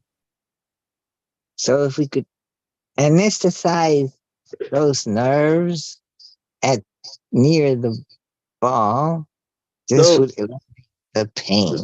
Well, that was the greatest sort of disease, and the one that caused folks the most fear during the age of let's say Jesus' time and before then too, because they didn't have the cure for it at the time. We do have the cure for it now for leprosy, was where you felt no pain at all, and people would injure, and then body parts would fall off because they could no longer feel any pain. Oh, so leprosy involves not feeling pain. Mm-hmm. So it's good to have pain so you know there's something wrong somewhere. Yeah, there's a part in the Quran that is a sort of a meditation on the value of pain, because without pain, you wouldn't know to remove your hand from the fire when it actually found itself there. And then you would really be hurt, because then you would run the risk of losing the hand. So pain is actually a gift. It tells you, whoa, act. Oh. I mean, if you were asleep, wow, and a lion or a tiger came by and started chomping on you, you would instantly wake up, fight or flight. But without the pain, you would be consumed and therefore would no longer exist. What types of pains are there? And is the pain of hunger well, I have a bias towards it. I'm submitting that hunger is a type of pain because when we're hungry, we notice it and then we seek food and then we eat. But it takes a half hour for the hunger pain to end. So we keep eating and we eat fast. So the faster we eat, the more we eat because we're still hungry. So we have to take little breaks while we're eating so that we can feel that the hunger has ended and maybe we'll stop eating so much. Right. Well, I'm going to argue that this is why Adolf Hitler was so popular in the 1930s. Yeah. Okay, that may seem like such a wild jump, but if you think about the fall of the Weimar Republic in Germany, basically it was the result of a financial collapse after the end of the First World War, because they were dealing with hyperinflation. Without a useful money, it was difficult to conduct trade. And when there's so much friction or inability to successfully conduct trade, and that process is slowed down, then economic factors like what incentivizes the people with fields to grow crops, for instance. So people were hungry and they wanted stability. And actually, the Nazis brought that to Germany. Even Time magazine in the United States was publishing all the wonderful things that they were doing initially economically for Germany, because they were bringing order where there had been chaos. Chaos, the result of a absolutely devalued, well, maybe not absolutely, but close enough to it, devalued currency, the the German marks from during the Weimar Republic time, and they did all sorts of partnerships. They had investors, international ones, a lot of American investors, in fact, were even putting money in. So they were able to establish a very ordered government that attracted a lot of foreign investments, a lot of money, and then because Germany itself, because it's a lot of territory, and they still had things like iron and coal and a lot of cultural know-how and ingenuity and techniques, they were able to rebuild their economy to make it really fairly strong and vibrant. There was a bit of a economic renaissance. Things were looking up. Things were getting better economically for the German people throughout the 1930s. Within how many years? Throughout, well, they came to power in 32, 33, I think. And by the time they decided to start first they, I think, annexed Austria, if I'm not mistaken. And then they invaded Poland, was it August or September of 39? And eventually they did their Blitzkrieg, where they routed around the was that barrier of defenses, the something line, Maginot named after Maginot Line. Right? They just took their tanks and drove through a forest that was thought to be so dense that nothing could get through it. Well, they just got through it in a number of days, and the Maginot Line they didn't bother to extend it that far because the woods were so dense. They thought, well, that's not an issue. They didn't count on the technological development of the strength of how good you can build tanks, and so they were able to blitzkrieg into Paris. And prior to that, Austria, there was the Austro-Hungarian Empire, so they were able to go southeast, first south into Austria. That was an issue too for the prime minister or chancellor of Austria at the time, because they were primarily a socialist, I think, Christian socialist country in the 1930s, and it was sort of a sly way in which they were able to take over that country. The chancellor wound up serving a lot of the war in a German, or maybe it could have been in the borders of his own country. I'm not sure if he was held in Austria, in Germany, or in Italy, but he was basically in a prison camp throughout most of the war, and he wrote about what it was like, how their country just lost their sovereignty to this much larger country to their north. What about Czechoslovakia? Well, that was a result of the so there's the Czech Republic, and then there's the Slovak Republic, and this was in the early 90s after the fall of the Soviet Union. But didn't the Nazis invade Czechoslovakia? That's because we like to take a lot of credit in the United States, and Canada played a fairly real decent role there in both world wars, actually, because they were first to volunteer many times on many accounts, many occasions. But it was really the Russians, or I guess whatever the Soviet Union was at the time, who and Nazi Germany's series of bad decisions, because they fought on too many fronts and essentially exhausted themselves, because what was it, Operation Barbarossa, or the idea of having the Eastern Front at the same time, because I think they got a little bit carried away with themselves. They had their Atlantic Front, and they had basically taken over France, and they had partnerships with Franco's Spain. So they had it basically locked. If it weren't for the fact that they had lost during the Battle of Britain, and the Americans were able to then utilize England as a landing strip from which to conduct continual bombing operations. I forget who did during the day. I think it was the Americans during the day, and the British mostly at night did continual bombing campaigns that really weakened Germany a lot. At least softened them up enough for the eventual D-Day invasion and all the subsequent battles leading to the defeat of Berlin. Oh.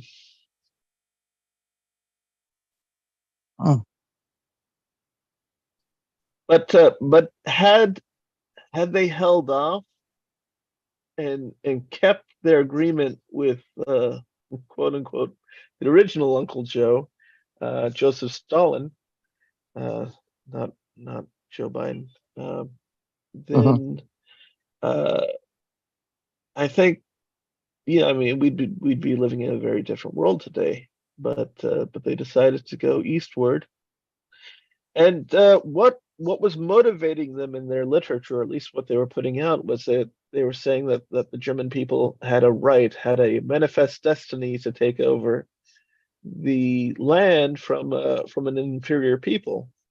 Much as, and then they would point to the United States and our own manifest destiny when we took over the North American continent, from the East Coast to the West Coast. No, Yeah, they had a manifest destiny going eastward. right, because they felt that they ran into they Russia. needed the land to grow more crops in order to feed more German people who they felt were superior. Scientific racism was a serious thing. It propelled all sorts of centuries of conquest, not only upon the North American continent, but throughout Europe. And the idea of whiteness was not any. I mean, they thought that the Germans were their own race. They had came up with that idea. And here in the United States, the Irish had to fight to become white, and then they eventually became white. But I think it comes down to a meanness, like the idea of a lot of this on a great big, 2,000-foot looking down scale. It comes down to something called the insider-outsider problem. It's we know us and we're so great, and the way we do things, everyone should do them that way. And because we love the way that we do it so much, we're going to just make it so in the other territories of the earth. In the end, I'd argue it's people essentially wanting things their own way, and this is what leads to a lot of war and conflict and premature deaths and injuries, maimings, and destruction. But in that statement of that you showed before of what's his name? George? Henry George, yes. Henry George, where he stated that principle that we should do unto others and we would have them do to us. So right. if what they do to us is like we feel like what they do to us is they're always trying to invade us. So we should do that to others. We should invade right. them first. Well, that's the story. We can go back 2,400 years to the Peloponnesian Wars between Sparta and Greece. Sparta saw that Athens, so this is during the age of the Greek city-states, Athens was a cultural powerhouse and also military one, because they were a strong naval force, and they were taking and making colonies all throughout the taking over basically Aegean islands and Aegean towns throughout Asia Minor. And the Spartans were seeing that they were becoming a growing force, greater and greater in strength through their naval power. The Spartans were primarily a land strong state.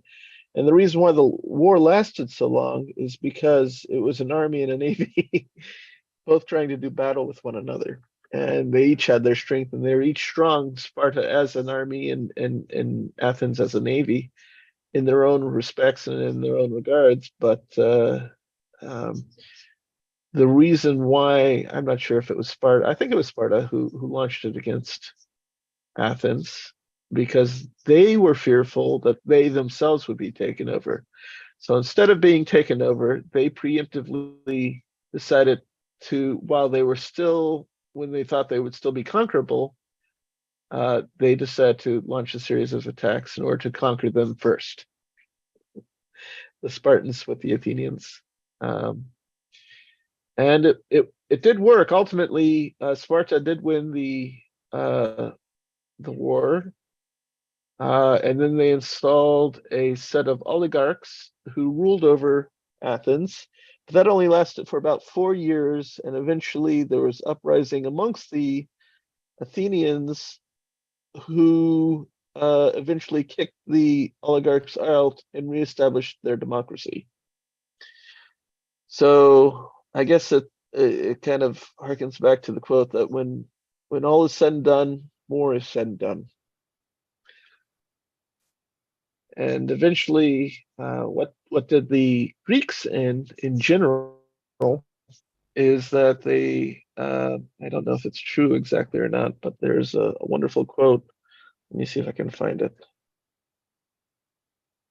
Oops, no, wrong thing. We launch a new tab and go to Meetup.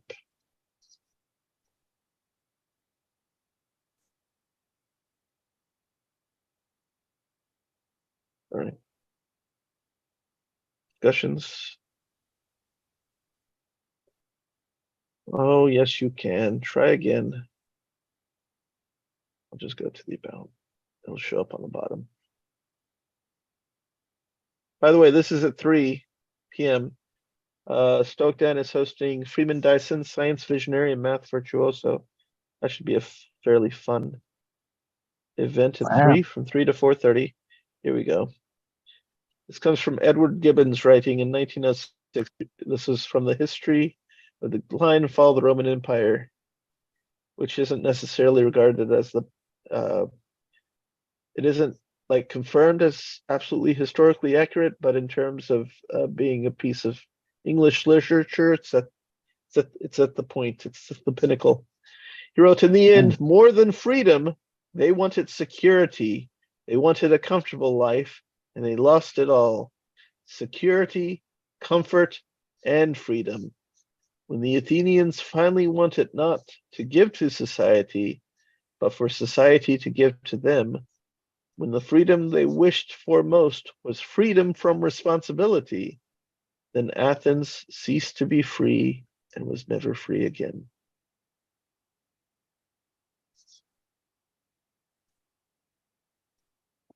Wow. Mm-hmm. That says that when we want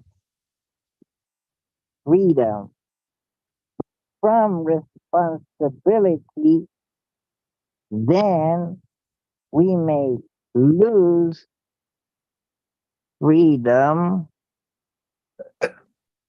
We may lose even our security and our comfort, and other freedoms. Oh, I guess you could say that security is freedom from threats, like being robbed, being killed in a war. Yes. Here we go. One of the penalties of refusing to participate in politics is that you end up being governed by your inferiors. I've heard that quoted a few different ways. I don't know how he wrote it initially in the Greek that he wrote in. There's a fellow who's from Athens, Greece, who's currently living in Germany, and he worked in hostels there in Athens, and I think he's doing the same. First, he was in Berlin, and he's found a smaller but very vibrant city there more recently, and I keep trying to get him to come on board because he speaks Greek natively, and he is very much a philosopher. And I wonder if he'll join. I won't pull Wow, up his account on an an actual Greek. actual Greek philosopher, and Right. maybe he might even stand up. Hey, I shared this picture to today's event in Central Florida Philosophy, and it is a stitching together of various legacy media outlets giving various headlines that cannot all be logically true at the same time. Says that each one of these different places of the world are all warming up faster than the other places of the world. What? How can that be? It can't. It's a logical impossibility. Then how did they determine that? Well, I think what it comes down to is that if there's an insider and an outsider group, the insider group are essentially those who are living a form of luxury communism, and the outsider group are all those who aren't enjoying the privileges and benefits of being in the insider group. And what the insider group has made great, has since, because they have luxury communism and thus are living a life of relative ease with lots of time on their hands, what they have time to do is to figure out how to maintain the keep, how to hold their position in the world, their position of privilege, which is great if you can be a part of it. But if you're outside that, then you're essentially paying for it with your own energy. And also through the loss of you not having access to necessarily what they may have access to, but let go idle because it's not really within their scope or purview to really concern themselves with the troubles of the outsider group necessarily. And what I've been looking at when I look at the various meetings of the people who would be in that privileged set, what they tend to try to worry about is how do we keep the people who are on the outside, how do we keep them from like taking our privilege in essence? And they seem to have all sorts of schemes to placate, or I would say that what we've experienced during the first part of this decade thus far has been part of a concerted effort to use another tactic, which would be to utilize fear in order to establish and maintain control. And they also appear to still be on this long-term mission of creating a system where you cannot question any of the narrative which their outlets provide to us that are designed to keep us in constant warfare and conflict and fear and unquestioning dutiful observance of the handing over of our energy and also the natural resources of the earth to their dominion. Does that summarize things really in a nutshell sort of way? What the headlines, such as this country or that country is warming up faster than others, indicates, or you suspect that the elite in those countries are making it known that they're in danger and they have to do something in a hurry. And what could they do? Well, I mean that is essentially the World Economic Forum. It would be a representation of that sort of cult of insiders. Oh, look at the It headline would be the below business that leaders one. and the The South South property owners. Pole is warming up 3 times faster than the rest of the earth. So the people that live in the South Pole have to really hurry up and do something about it. Well, there's not too many people in the South Pole. Maybe that's why they It's can get actually away. become a tourist destination. Oh, Yeah, there are folks who set up camps because it's just a bunch of nothing in terms of the number of people there, oftentimes. But anyway, what does Joel think? I'm kind of curious. I think it's all got to do with the vaccinations. Why do you say that? vaccinations. And It keeps how us so, and in in what way? fear. Keeps us in fear, and I don't think Hyro can beat Peter at Vinci again. Now, I don't now that think so. now that the rules have either. changed, he has no hope, Uh, and especially if he plays an American game. what is You quote unquote an American game? An American game is 4 innings. Oh, how so many does that mean there innings could be a do we tie? play? Sorry? Does that mean there could be a tie? There could potentially be a tie in an American game, and there could also potentially be a tie in a Canadian game, in which case it automatically becomes an American game. How many innings does a Canadian game have? 3. And so the 3 innings uh, have been established so that because you take turns with who starts first, in the first inning, the person who starts first will most likely lose. In the second inning, it'll switch. So then you'd have the third inning to like break the tie. But then the one that started last, the first inning, would then probably have a better chance of winning. But I overcame that probability and won anyway through my That's brilliance.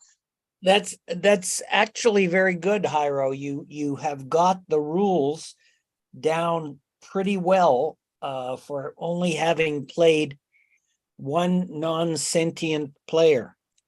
Wow. With the Canadian rules. But then with the American rules, I would have an even better chance of winning. Not with the revised rules by the Synod of someplace or other. All right, so this is what I love this quote from Edward Abbey. He wrote, "If America could be once again a nation of self-reliant farmers, craftsmen, hunters, ranchers, and artists, then the rich would have little power to dominate others, neither to serve nor to rule. That was the American dream." Wow. So at one time, early in the history of America, that would be like the 13 colonies and maybe even earlier. I The would claim people who through much of the here 19th century, this was the case had too. to be self-reliant. So they had to be self-reliant farmers, and maybe a few of them could be craftsmen so that they could build their own plows and maybe go out in the woods and hunt down some turkeys, and then maybe have some cows. So you need some ranchers and maybe artists, maybe played the fiddle or All sorts of paint different arts, furniture, paint culture, the furniture. architects. Then the rich would have little power to dominate others. But And then nobody would want to be rich. The rich. Well, what's your definition of rich? Yeah, How that's when you how have lots of money. how Oh, did the I rich argue become wealth rich is, I in would early argue that America? I would argue that to be wealthy is to have few wants. Yeah, that's true. But how did the rich become rich in early America? Like like when the pilgrims came, the rich, there weren't any rich, they were pretty even. Then when did some of them become rich? Or was it the British that came in and they were the rich ones? Let's first of all appreciate that wealth is the exception and also the abnormality. And I'm not saying these things to say it's at all bad. What I'm saying is it's something which is relative. Now you could look at like the robber barons, but there have been various groups such as those who've owned the mega plantations. There would be the richest, but there can only it's sort of like a Highlander kind of position. There can only be one wealthiest man, right?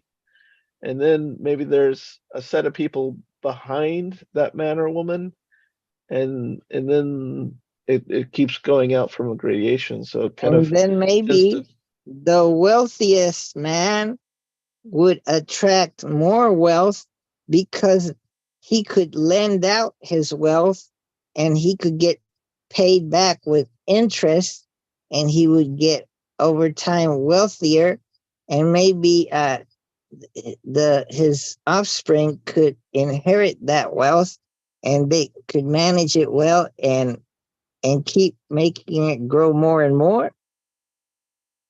well, first of all, there's the advertised wealthiest man, and then there are those who maybe have something that's even stronger than wealth, I would argue. So I think the advertised wealthiest man right now is perhaps the fellow who just renamed Twitter X because he owns like 9% of the company or something like that, whatever the majority share is, and a bunch of other groups, including BlackRock and Vanguard, and all sorts of other individuals and entities, corporations, holding companies own that company too. But and that's a big part of why Elon Musk is so successful, is because he's got a lot of backing. Having him be as wealthy as he is, I think, is interesting because you also, and he's made this point, you have to, and also, by the way, Musk is a little bit like Trump in the way that Musk's dad owned an emerald mine in South Africa. So he did come from something of privilege. He was able to get out of South Africa and go to the United States to complete his education. He and his brother both. My own parents had a little something like that. At least my father and brother did, in that they were in northern Lebanon, and prior to the civil war breaking out in Lebanon, his dad, who also lived apart, and so Musk and his dad didn't get to spend too much time with each other because his dad was working in that mine. But I know that my dad's dad was able to send his two sons out of his wife's country, which was Lebanon, to the United States. They came in through the port of Miami and got their educations here in Florida. And my dad met my mom, who was anyway. My point being, Trump's dad he was a real estate developer out of Queens, and he issued Trump a loan of $1 million and started him out in probably a much even greater sort of privileged way. So in each way, these sort of family wealths led to greater wealth. And that's sort of the nature of wealth when it's well managed, is you're either frittering it away by not thinking about how many phones you're owning, for instance, or you're you're figuring out how to do the most with the least, and in that way, you're growing your wealth. Mm.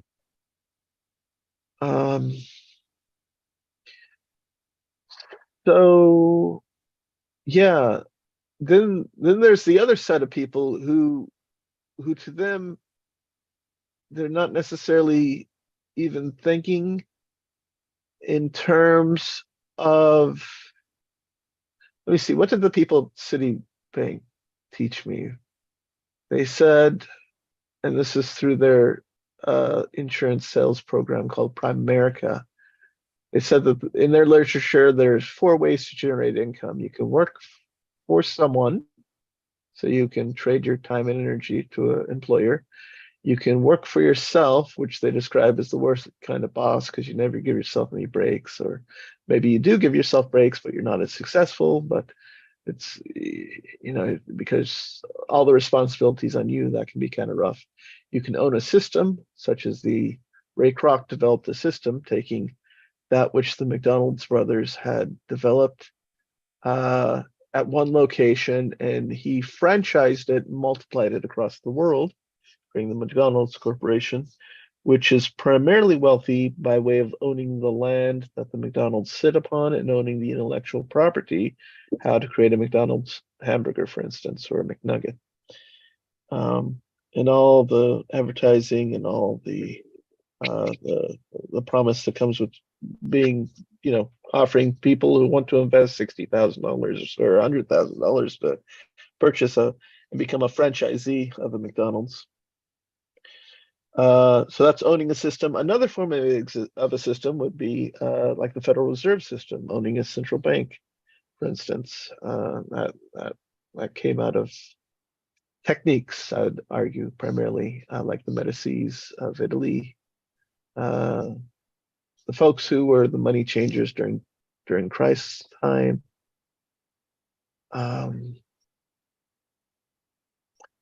These are people who figure out through various means and schemes how to, some would be moral, some would be questionably moral, a lot would be ethical, some would be somewhat questionable, some would be just downright puzzling, like all those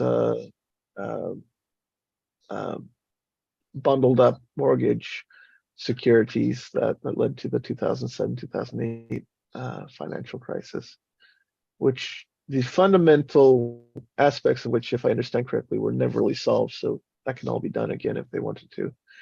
But if you own, let's say, the monetary system of a nation, such as essentially the 12 or 13 major banks, and the families who own those banks essentially have control over the rate of inflation. So just owning the ability to manage inflation is a kind of a system.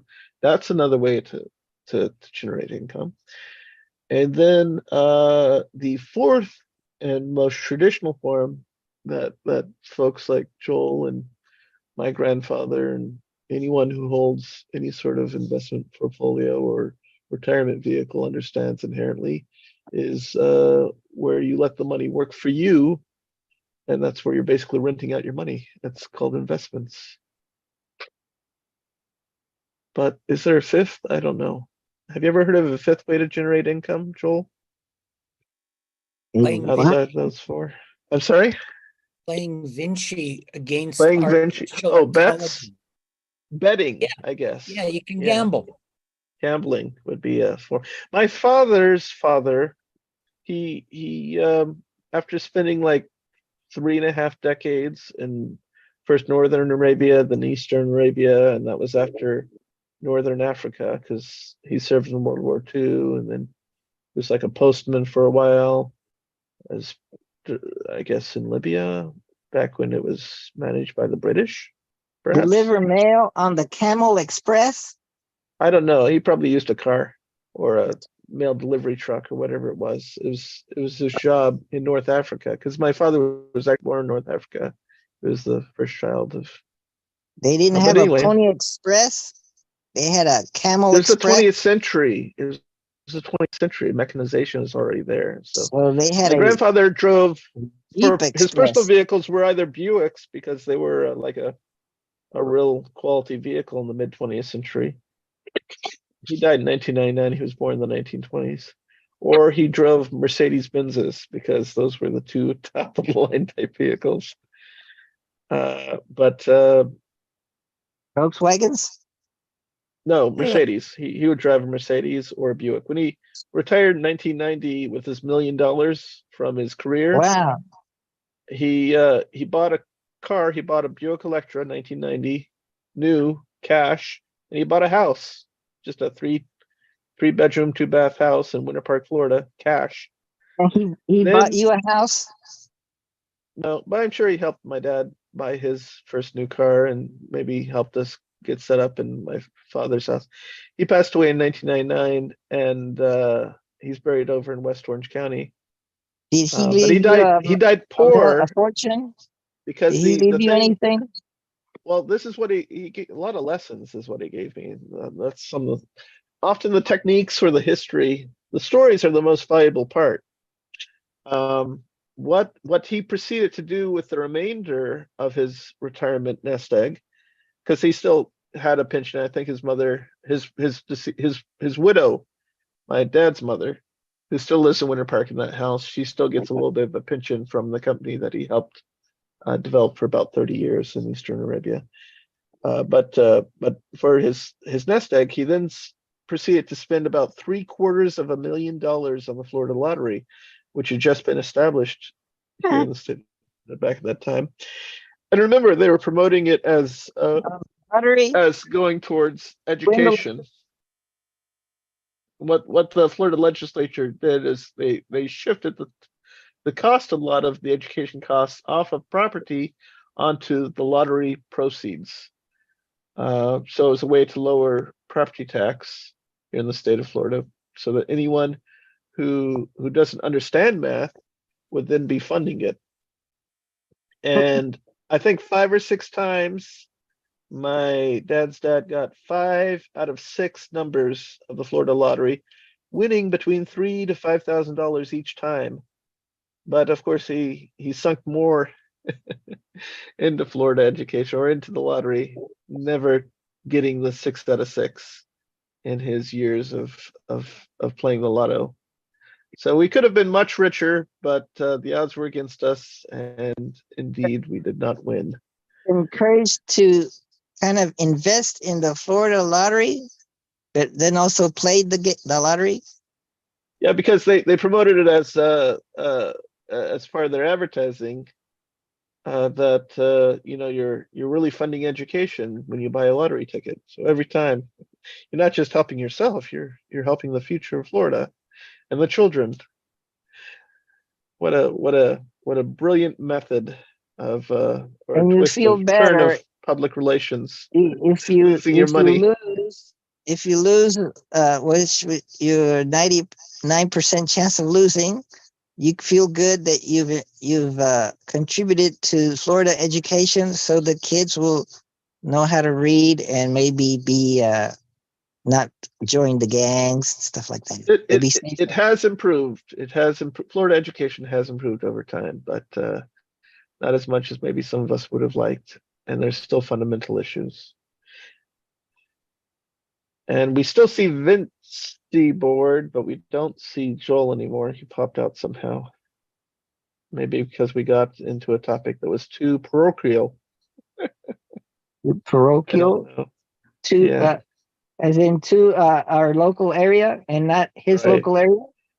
Yeah, it'd be better if when we do these sessions, if we try to either operate on the abstract or on the universal, because people have a better way of relating their experience to universal issues than if we get bogged down or caught up in the minutia of our technical issues. Sorry. Or have others share what it's like in their vicinity. Like we could ask, what is it like to live in Toronto, and how are you encouraged to buy the lottery in Toronto? Is it going to help your education, or is it going to help the sewer system, or beautify the city?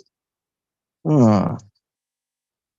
Joel, through Paul, I don't know if you can hear us or if you can speak because the mic is live on the Paul device that's connected.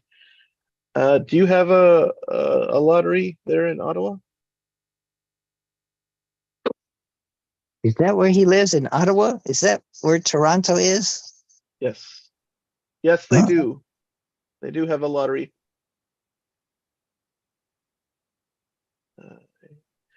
I'm sorry for asking a question that could have been answered with a simple web search. Lottery system. Hmm. And we lost Yeah, Sinead O'Connor, a singer and who ruined her career when she tore up a picture of the Pope on Saturday Night Live. I remember watching that live. Yes.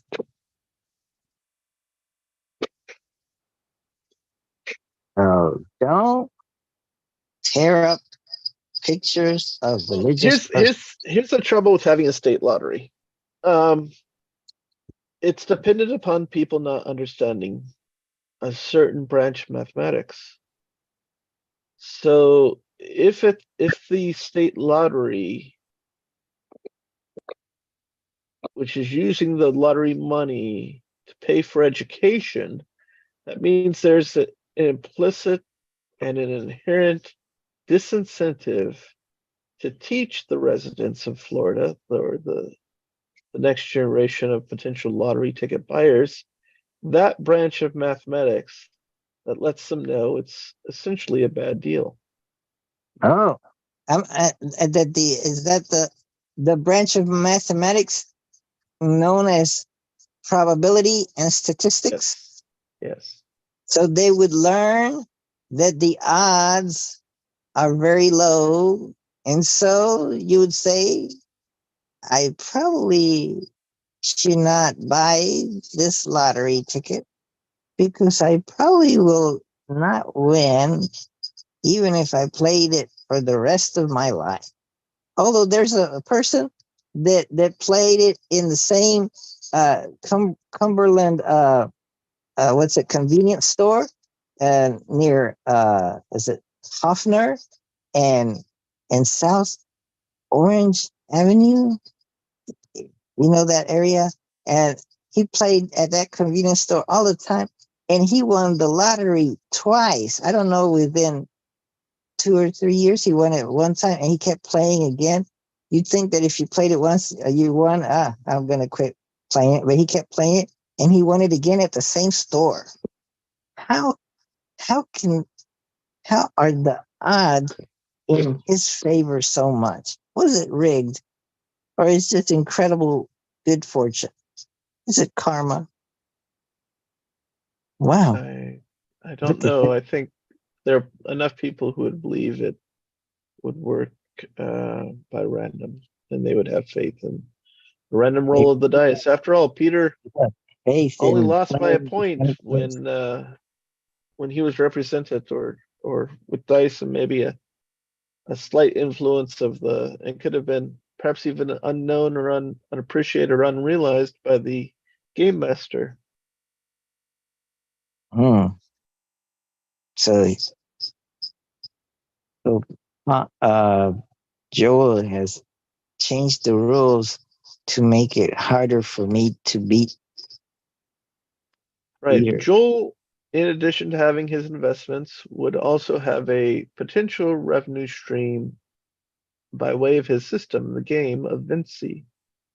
So this could potentially become a revenue stream for him if he so chooses to monetize it in that way. So own a system, it's great. I would argue, hey, why not make money across all four methods, if at least at different parts of your life? Maybe he could create a YouTube channel, call it Wake Up and Play Vinci. or just Vinci. Yeah. and then have live YouTube live versions of people playing Da Vinci game. Right, and you could get people like who were the boxing promoters, like Don King. You could get people who are really amping up like the competition between the players and generating excitement, where it's a great thing to go and see the amazing Vinci battles, or it could be, maybe it's going to be more low key than that. Maybe it'll be more like the baseball game where you go and it's a pastime. It's something you do and watch and follow. Maybe barbecue while you play, or introduce Vinci to barbecue events.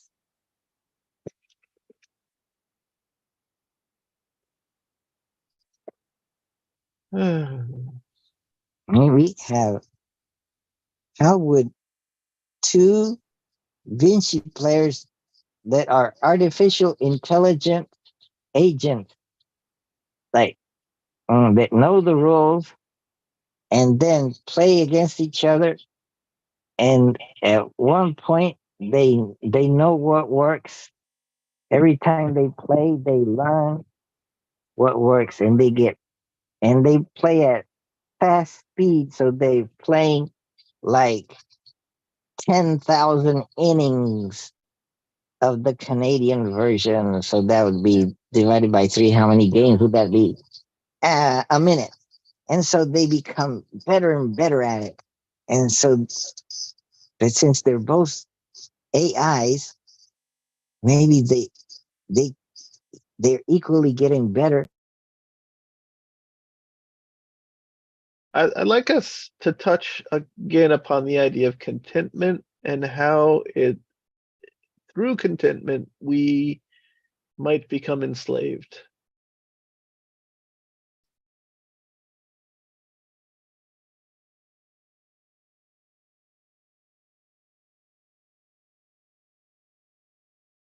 Tyro, if you mean to speak right now, you are currently on mute.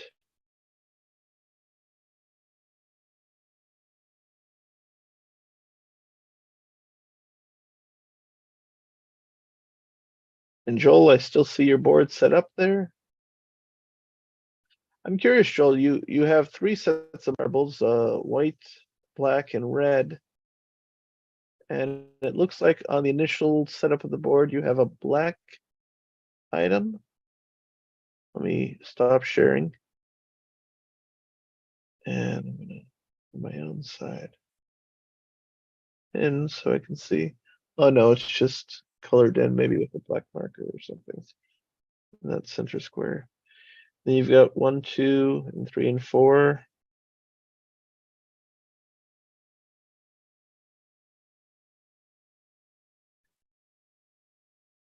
So how many 3-player games do you have, Joel? And if you mean to speak, we cannot hear you right now. So maybe you want to pop back in with your primary device, which knocked offline. Or maybe you're currently in a different Zoom.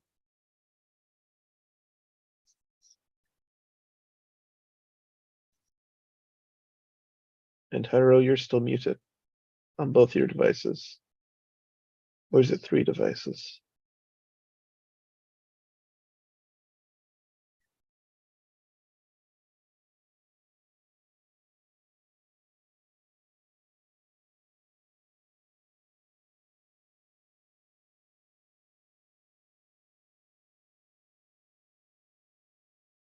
Well, all right, guys, it's 10:13. I think I'm going to try to drive over to, or at least get my family up and perhaps take us over to the Cars and Coffee up in Mount Dora.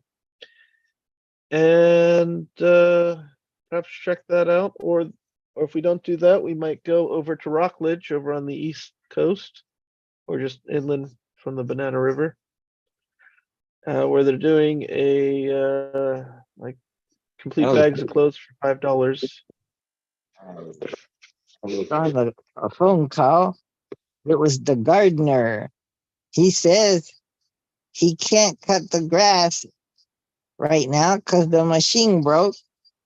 And tell my sister that he'll come by Tuesday. Mm.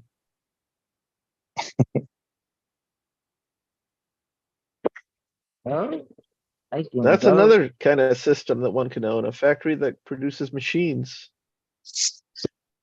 And Yeah. that's how Musk, most of his fortune is actually tied up. It's actually shares of Tesla and SpaceX stock. Of course, now Twitter or X as he's rebranded. So it's actually working for him.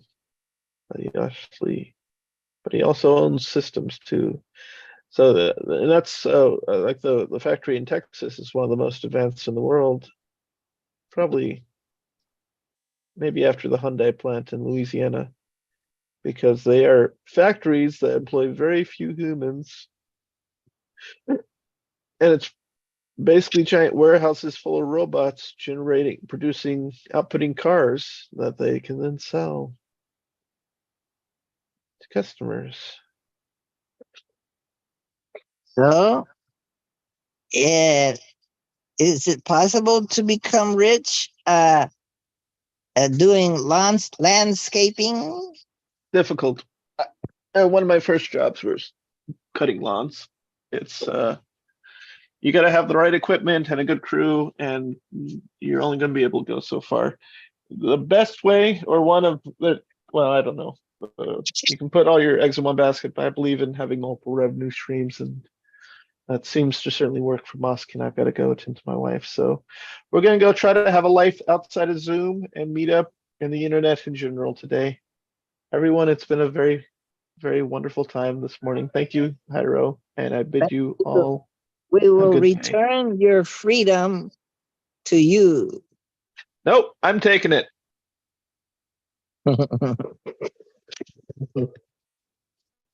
Thank you, Rami. So I learned about freedom versus, well, some words related to freedom. Well, we talked about anarchy, monarchy, uh, what's it, republic, democracy. We looked back far into our history, the Peloponnesian War between Sparta and Athens. And Athens was a naval power, while Sparta was a land power. So they probably had troops that could be mobilized and do combat on land. Better than the Athenians. If the Athenians had those ships and they had taken over lots of other islands and lands around Greece, and maybe even as far as Italy, Turkey, who knows? Crete. So it sounds like the Spartans weren't being threatened, but they felt like they could be threatened. So a good defense is an offense. So they attacked first. And so they were pretty successful, but then they weren't very successful at governing, maybe. Oh, Athens eventually, as I recall, managed to maintain their what they had and their democracy. So, what is a democracy then? That suggests that Spartans did not have a democracy. They had something else. Maybe they had a monarchy or a dictatorship or something? Is there much? Is there a difference between? Oh my gosh, what is that? Oh, oh, I must have kicked phone. Oh, this phone. Like this? Yeah, this phone. Let's see. So how many, whoa, there we go. There's three of me, right? There's this one. There's this one. There's that one. Three phones. Yeah, I think I'm gonna cancel this one because I don't think I can add a third person or another person to help pay for this line. So I'm gonna cancel, and that's a line and a phone number that I was using. I got a new phone with a new phone number. It's complicated. But yeah, well, initially I was shopping around, looking for deals, said, wow, these guys at Mint sounds good. Wow, these guys at Boost sound good. Wow, these guys at Tello. Well, these guys at Google Fi or something like that. Wow, what others? Oh, I haven't even looked at Spectrum. If you went with Spectrum, you could get well, you had to first get internet or something for your house with Spectrum, and then you would get good deals on their mobile and get good, maybe some good phones that way. Eventually I stepped into Target. I wasn't thinking of getting anything that day, and then I came out of Target excited because I have made an order to get 4 new phones because I actually have had 4 lines with 4 old phones. And so I got 4 new phones, and here's one of them. This is it's getting charged. It's at 25%. It's the new Samsung Galaxy S23 Ultra. Yeah, let's just call them Ultra. I mean, I got the 512 gigabyte storage. That's an extra amount compared to the 128 gigabyte. Maybe that's $200 different. Well, they had the offer that if you turn in your old Samsung, you get an $800 credit, and that would reduce your regular monthly payments for 36 months of say $33 for the 128 gig. Reduce it by a third to $11 a month. So I got one for my girlfriend, and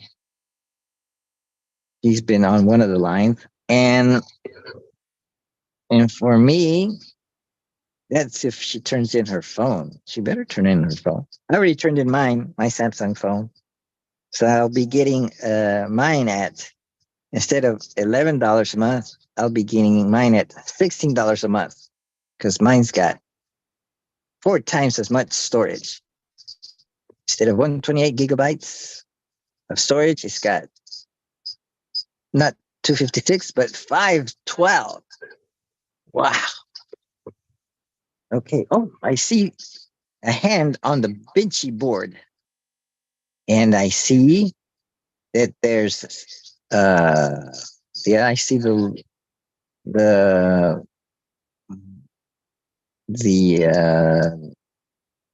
17 holes, and then there's a number 1 and 2, or maybe those are dice, 2 dice. I can't tell. Let's see if I can zoom in on it. Yeah, it looks like two die, but the dice don't have dots. They have just the number. So it's showing number 1 and number 2, and it's showing uh, a little plastic thing between them, sitting on top of them. And I see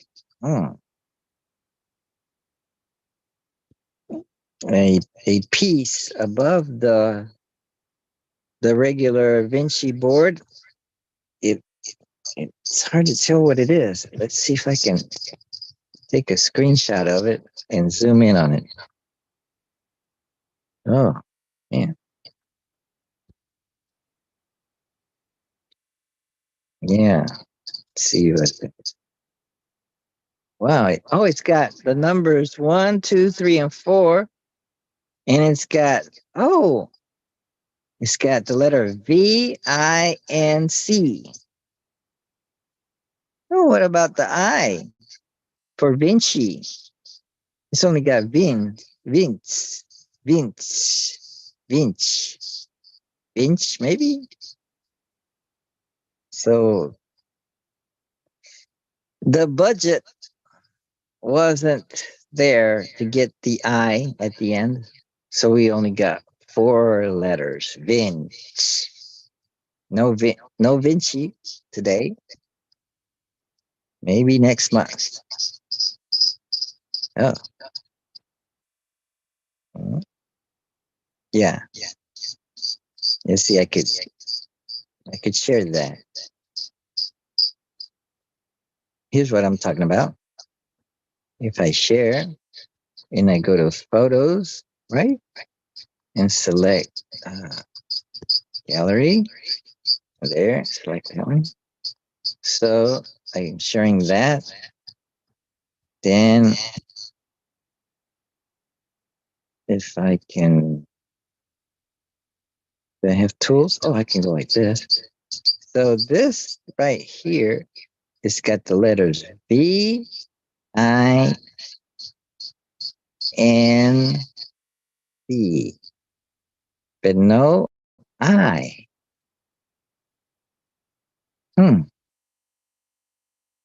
Why is that? Oops. How did I get out? Okay, yeah. So why is that? Yes. Who else is here? Oh, Paul is back. Welcome back, Paul. Let's see. Oh, and you got your mic unmuted so you can talk. That's great. But think before you say anything, because this will be recorded forever. And if you say something, then it'll be a historic moment in the history of the Wake Up and Think Clearly podcast, YouTube channel, Zoom meetings that we hear Paul speak. And by speaking, we would know very much about him. I would say, I'm guessing that Paul is Asian. Right. Is that the same Paul that I played last time? Let's see. Oh, I can't tell. No. Let's see. Oh, I have to stop sharing. Okay. Oh, whoa. Let's see. Let's see. Oh, wait. No, Paul is showing something else. He's showing like a sumo wrestler. Oh, okay. Yes, I think he might be Asian.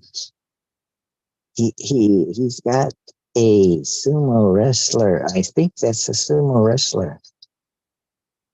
So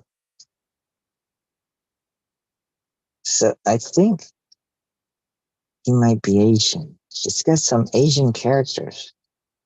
Wonder what it says. I wonder if I get on Google Translate. Oh yeah, I will. In this phone, I have an Samsung Ultra and Samsung Galaxy S23 Ultra. So I take it out and I click on translate. So I'm going to translate from Chinese traditional. It might be Japanese. Oh wait, well, that's Korean. I'm going to put Chinese traditional. See what happens. So I'm going to. Then how do I do that? But it doesn't say. I need to. I'm not sure how to do this. Where can I write? Oh, no, good. Solo admite la traducción de pases. Oh, okay. So, or what I could do is go to see, I could go to, oh no, I have an app for translating. The translation app. Where do I have it? I don't remember. Guess I could put it here. It's called Google Translate. I could type in translate. T-R-A-A-N. Oh, that's great. I can translate. Oh, there's Google Translate. So if I draw the characters, oh, let's see if I can draw the characters. Let's see. Oh shit. Let's see. Uh, uh, uh, uh, oh shit. No, it's hard. Let's see. Maybe I can set the language to Chinese. Let's try that. So let me go back. Let's go back. So I'm going to try to draw this character. Oh man. So it looks like it's go like this. Then go. Oh shit. Oh my. Man. It doesn't let me write in traditional Chinese characters. So it's not gonna work. I think I have to install a program like Playco. Let's see. I'm going to go to the Play Store. Let's see. I'm going to type in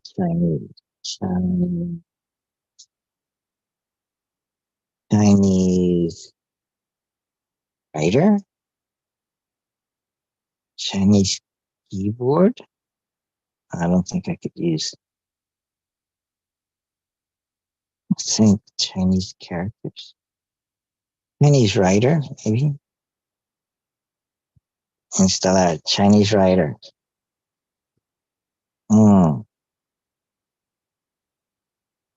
Yeah, the jealous. True. Learn Chinese characters. That might be it.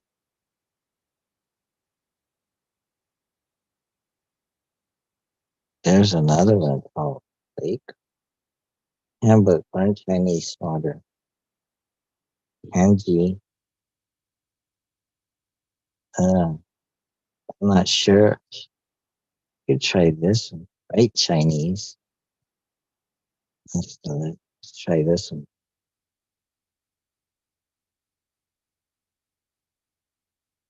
Hmm.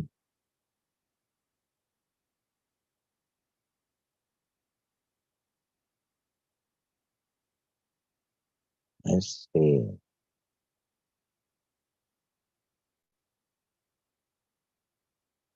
It's not installed yet. Hmm.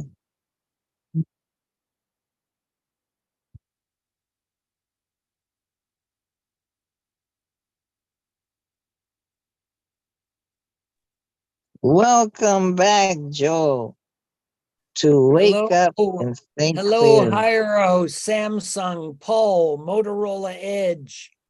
How are you all? Wonderful. We were wondering when you'd come back to brighten up our days. And and I took the time to analyze the picture of your game board, and I noticed something curious. Oh, What have you noticed? oh.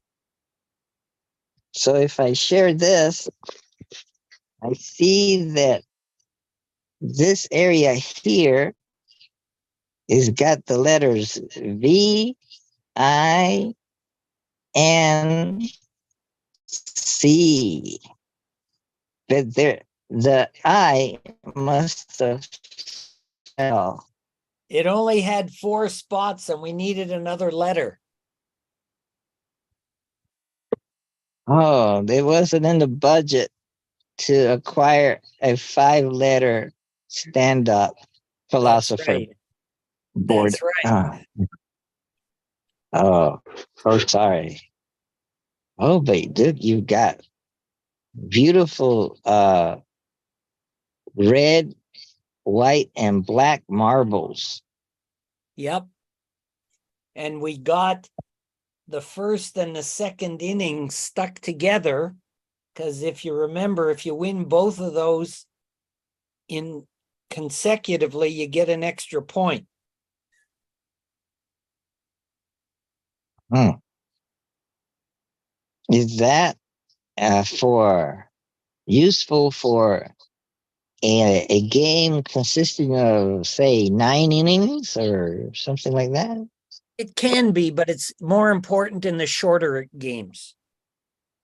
In a Oh, 2, in a 3 or a 4 or even a 5 inning game, it might make a difference, but it doesn't happen very often. so if you win 2 in a row, you get an extra point? Only the first and second inning. Oh, at the first and second inning, you Yeah, get an extra point? correct. And how much does each inning worth in One, points? 1 game point per inning.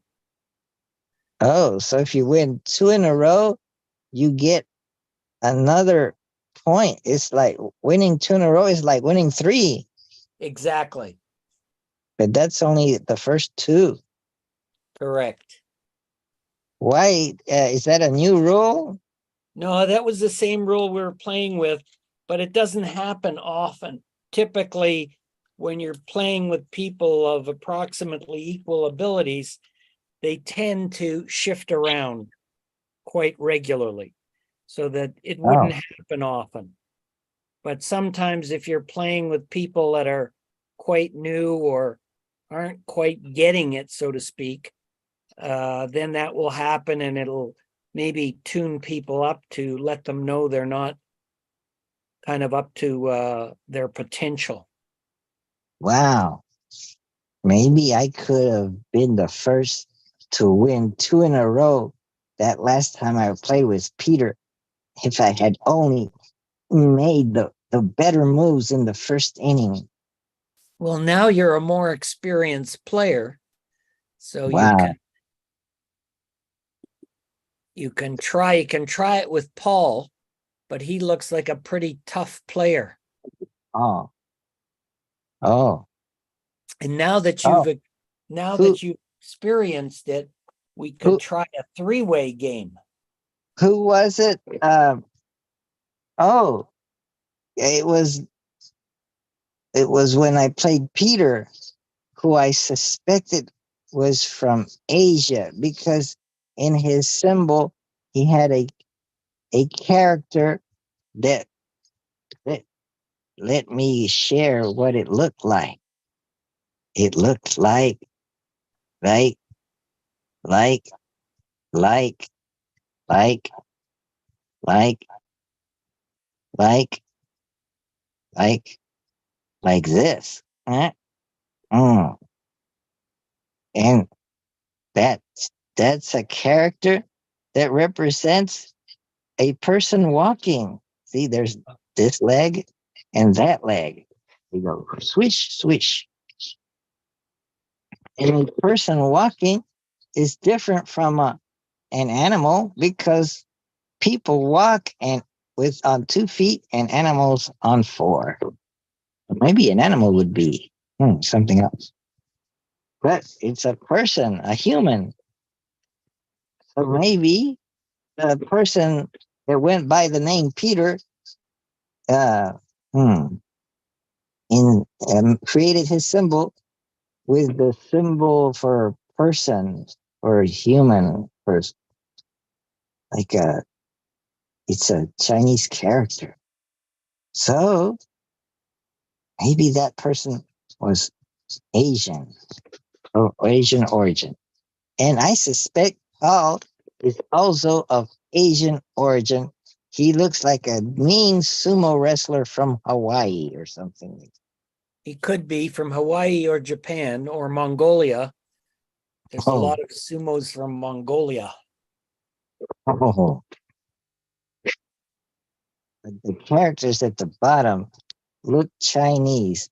So I was going to try to decipher what they meant by drawing them into an app. But I tried Google Translate, but it it won't allow me to draw characters, and it converts whatever I draw into letters or symbols. So when I did a stroke, it put a dash or a slash. So I installed another app that seems to be designed for writing characters.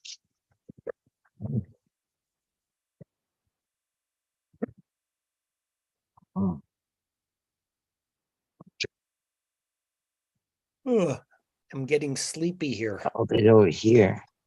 Yes, I can open it. Oh, so it's which characters do you want to study? Simplified or traditional characters? Select traditional. Let's learn to write the character. Oh, okay. It's called Scritter. As you can learn to write characters. So the first lesson is learn to write this character. Let's see. This character right here. Oh, looks like the word Z. Maybe it's pronounced C, C, or maybe it's G. I don't know. But it's a word. And it means that character means word or letter or character. Let's learn to write the character. It utilizes muscle memory to boost your learning. And when you memorize the characters, it helps to memorize the characters by writing them by hand. Oh, so what I could do is go like this and then try writing it. Let's see. Let's see. It goes like this. It helps to memorize the characters by like this.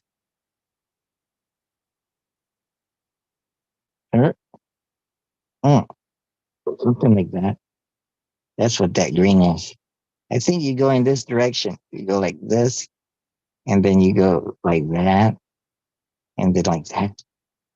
From top to bottom, I would say. Well, I'm going to go to the futurist meeting now, Jairo. So I'll leave you with all your cell phones. Oh, wow. I'm in good company. Yeah. You've got Samsung, Motorola, and Dominic and Don and David Taylor and everyone else have gone. Maybe So they'll show up later. maybe Maybe they not. will. But that Florida Stoics thing sounds a bit interesting later in the afternoon if I can stay awake. But for now, I'm going to bid you adieu. The one at 3 p.m.? Yeah, sounds kind of interesting, maybe. And what did you learn today about freedom? I learned it's too early to get up on Saturday morning for 7 o'clock. Maybe the coffee didn't help. I haven't had any yet. I just ate. Oh. Maybe that's the problem. That was the problem. Yeah. So you didn't learn anything. So maybe this afternoon, may you learn something. Is it with a Dan Stoic? Yeah, I think so. Yeah. May you learn something. Samsung Yes, is scratching his feet. Oh, it's itching. Oh my gosh. This phone is showing private parts. Oh, I better leave now before I embarrass myself. I think I'm going to return this one. Okay. You're going to charge me $50 stocking fee. Restocking. Yeah, okay. Go have a good weekend.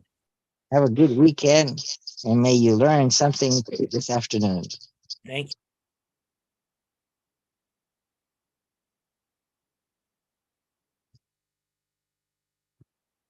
So that was that. What did I learn?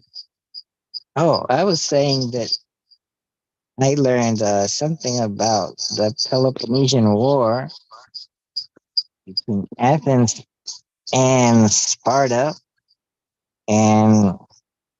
But we talked about other things too, like history and different people.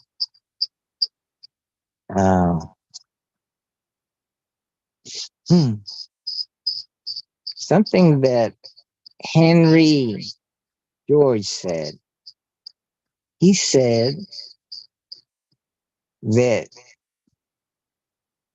if we're going to do unto others as they would have us do unto us. No, if we want others to do unto, no, I don't remember. See, I have learned what I thought I had learned. No, but unfortunately, I took a picture of it. It's over here. So it says, oh no, that's not it. Not it. This is a good quote too. If America could be once again a nation of self-reliant farmers, craftsmen, hunters, ranchers, and artists, then the rich would have little power to dominate others, neither to serve nor to rule. That was the American dream. Edward Abbey. Oh.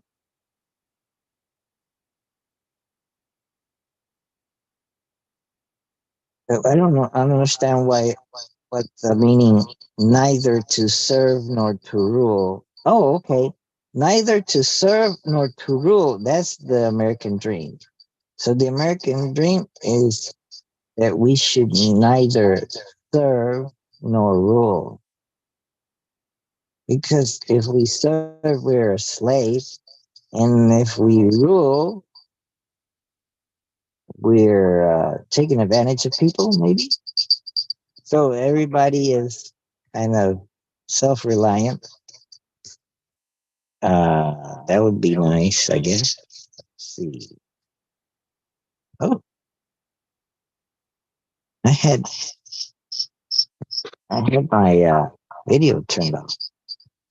Now you can see me, right? Over here, over there.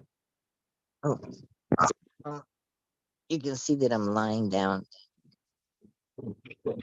and over here you can see I'm okay. Now you can see three versions of me. Yeah, you just can't get enough of me, can you? Okay. So, but I stopped sharing, but I'm gonna share another one. Let's see over here. Okay, this one. Oh, maybe I didn't even take a picture of it. But I remember I took a picture of this one. There's Canada. Oh, whoa. So Canada looks pretty big there. I don't know. I don't know about Canada. I was remembering that some things.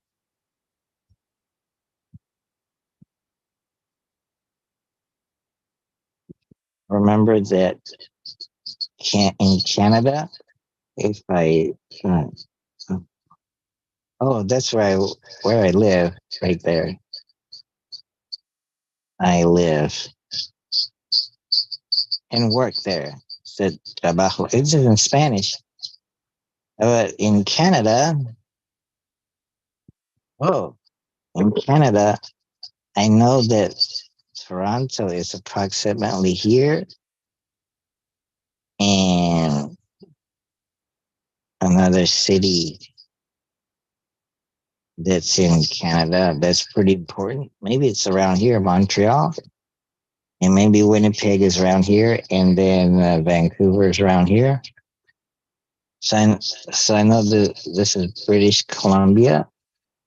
So this must be Ottawa. What is this? Oh wow. No. So I'm going to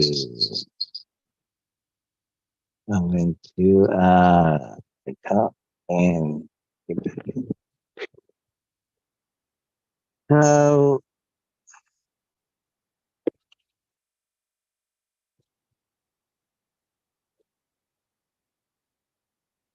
the reason why I'm a little bit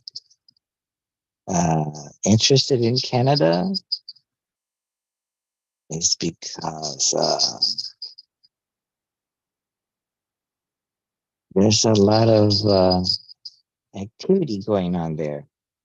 I've heard, and it's an interesting parallel nation. It's a little bit different. I guess you could say it's more socialist than the U.S. And so, as that video that Rami posted at I think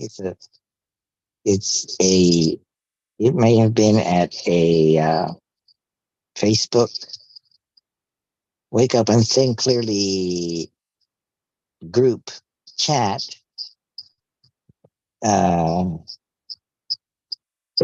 It was a video published by PragerU. It was basically someone interviewing a Canadian, or I don't know if he's a Canadian, but he's maybe a journalist or someone that has been talking to Canadians. So he gave an overview, a perspective, maybe his opinion on what's happening in Canada. So, and also there's some things going on that kind of interested me. Uh, in Canada, there was this famous musician, rock, that was in some famous rock bands, and he was a highly regarded blues guitar player. But he didn't just play the blues; he played all kinds of songs, and he wrote some songs too. He developed his writing skills with Bob Dylan, and when they were getting together with at the uh, basement at a house they called the Big Pink, somewhere in New York, maybe somewhere near Woodstock. So there's a lot of echo coming out from this phone. Let's see if I can. Oh, yeah. Hmm.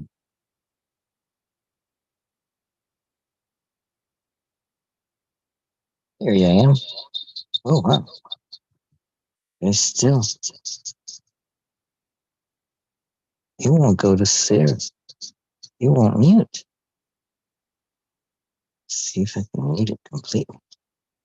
You won't feel. There we go. No, it's still. Can you hear it?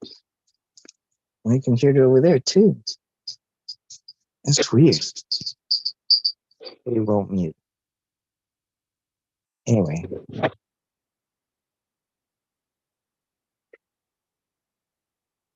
So there is. Well, what I could do is just exit out of this Zoom. Also exit out, right? I can leave this meeting. Abandonar. App. Abandonar. Ah, how come it won't go? It's weird. Okay.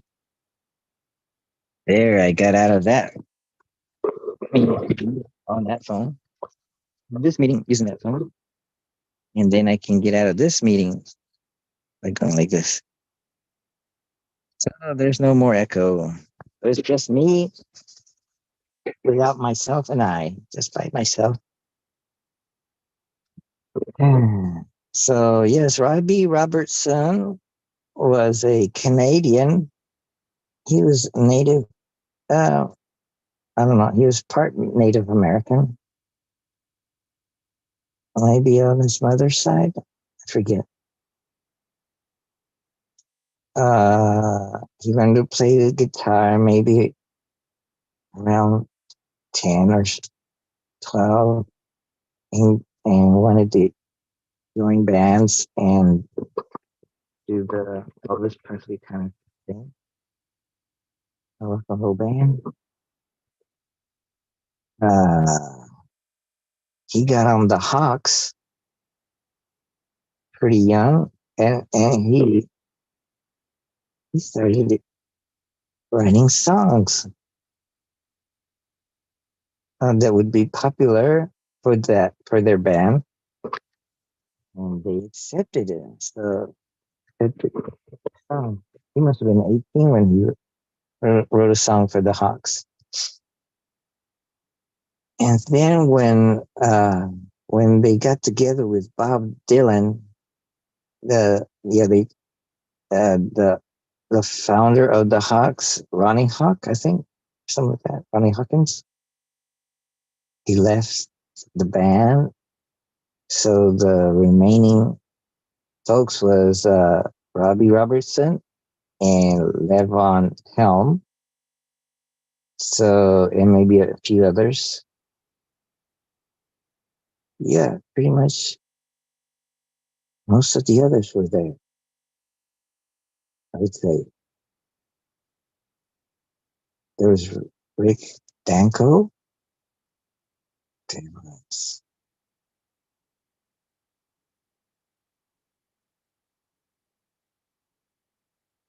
Richard something. He was a player, a piano player, not as virtuoso as the other guy that was trained in classical music.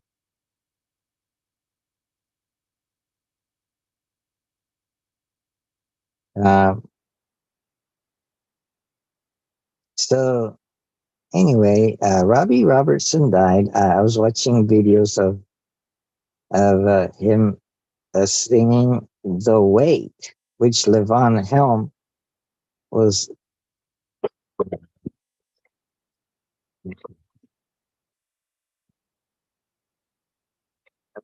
the band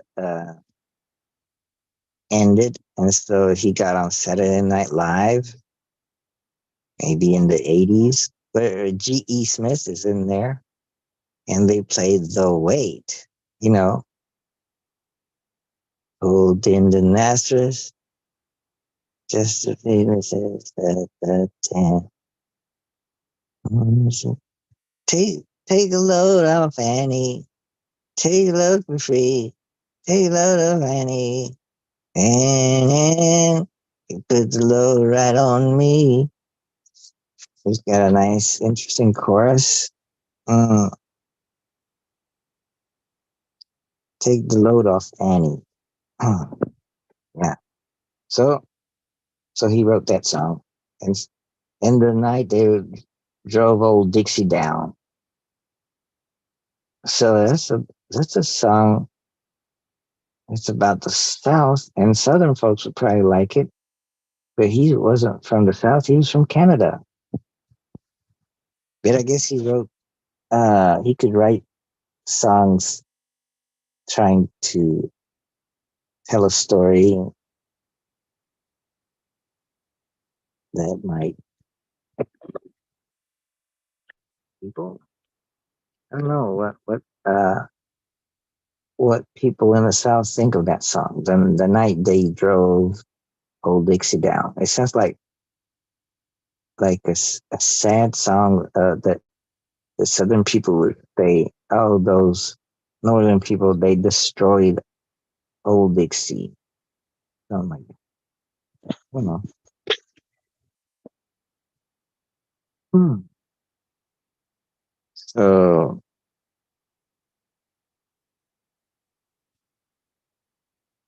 but we didn't talk too much about Canada. I was hoping that Rami would get us into learning more about Canada, because the video he shared was about Canada, but I guess it wasn't just about Canada. It was more about using Canada as an example of how Canadians are being complacent and they're losing their freedoms more and more. So what Rami was going after was, and wanted the topic to be, was on freedoms, on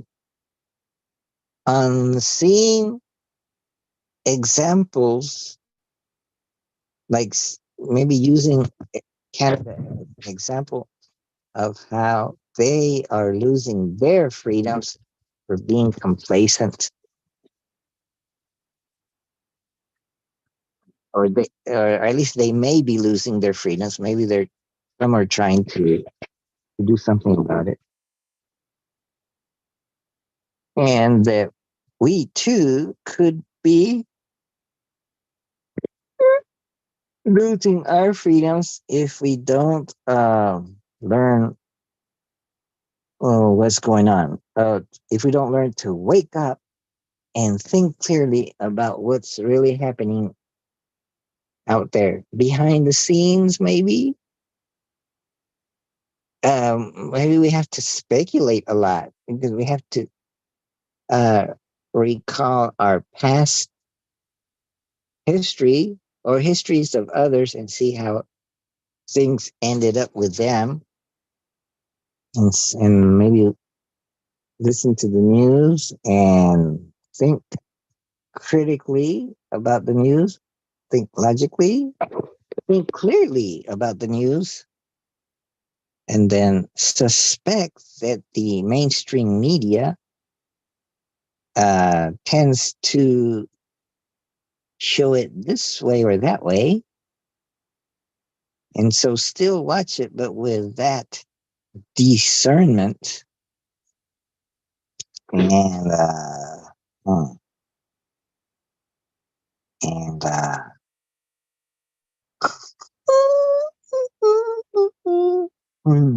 and see how it or maybe speculate or predict what could be happening or what influences are going on. I don't know. Oh, oh, he left the sumo wrestler. I took a picture of it. Yeah, on my own, I could make it an assignment for me to figure out what the characters mean. Because I downloaded an app, it looks like you can learn how to write characters in Chinese. So I guess it's time for me to leave. I don't think anybody's going to show up.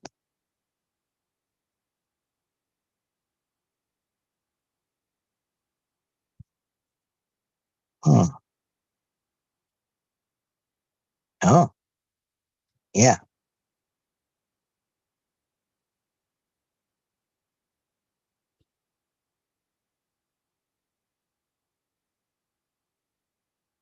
Yeah, it's been recorded.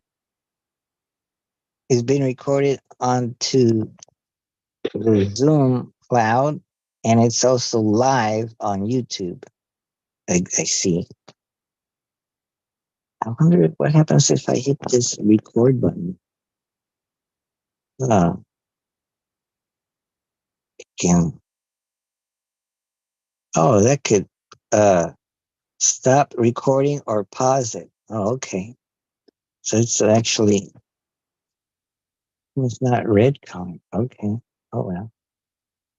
Okay, so goodbye to Paul. Assume a word. That's something. What's going on?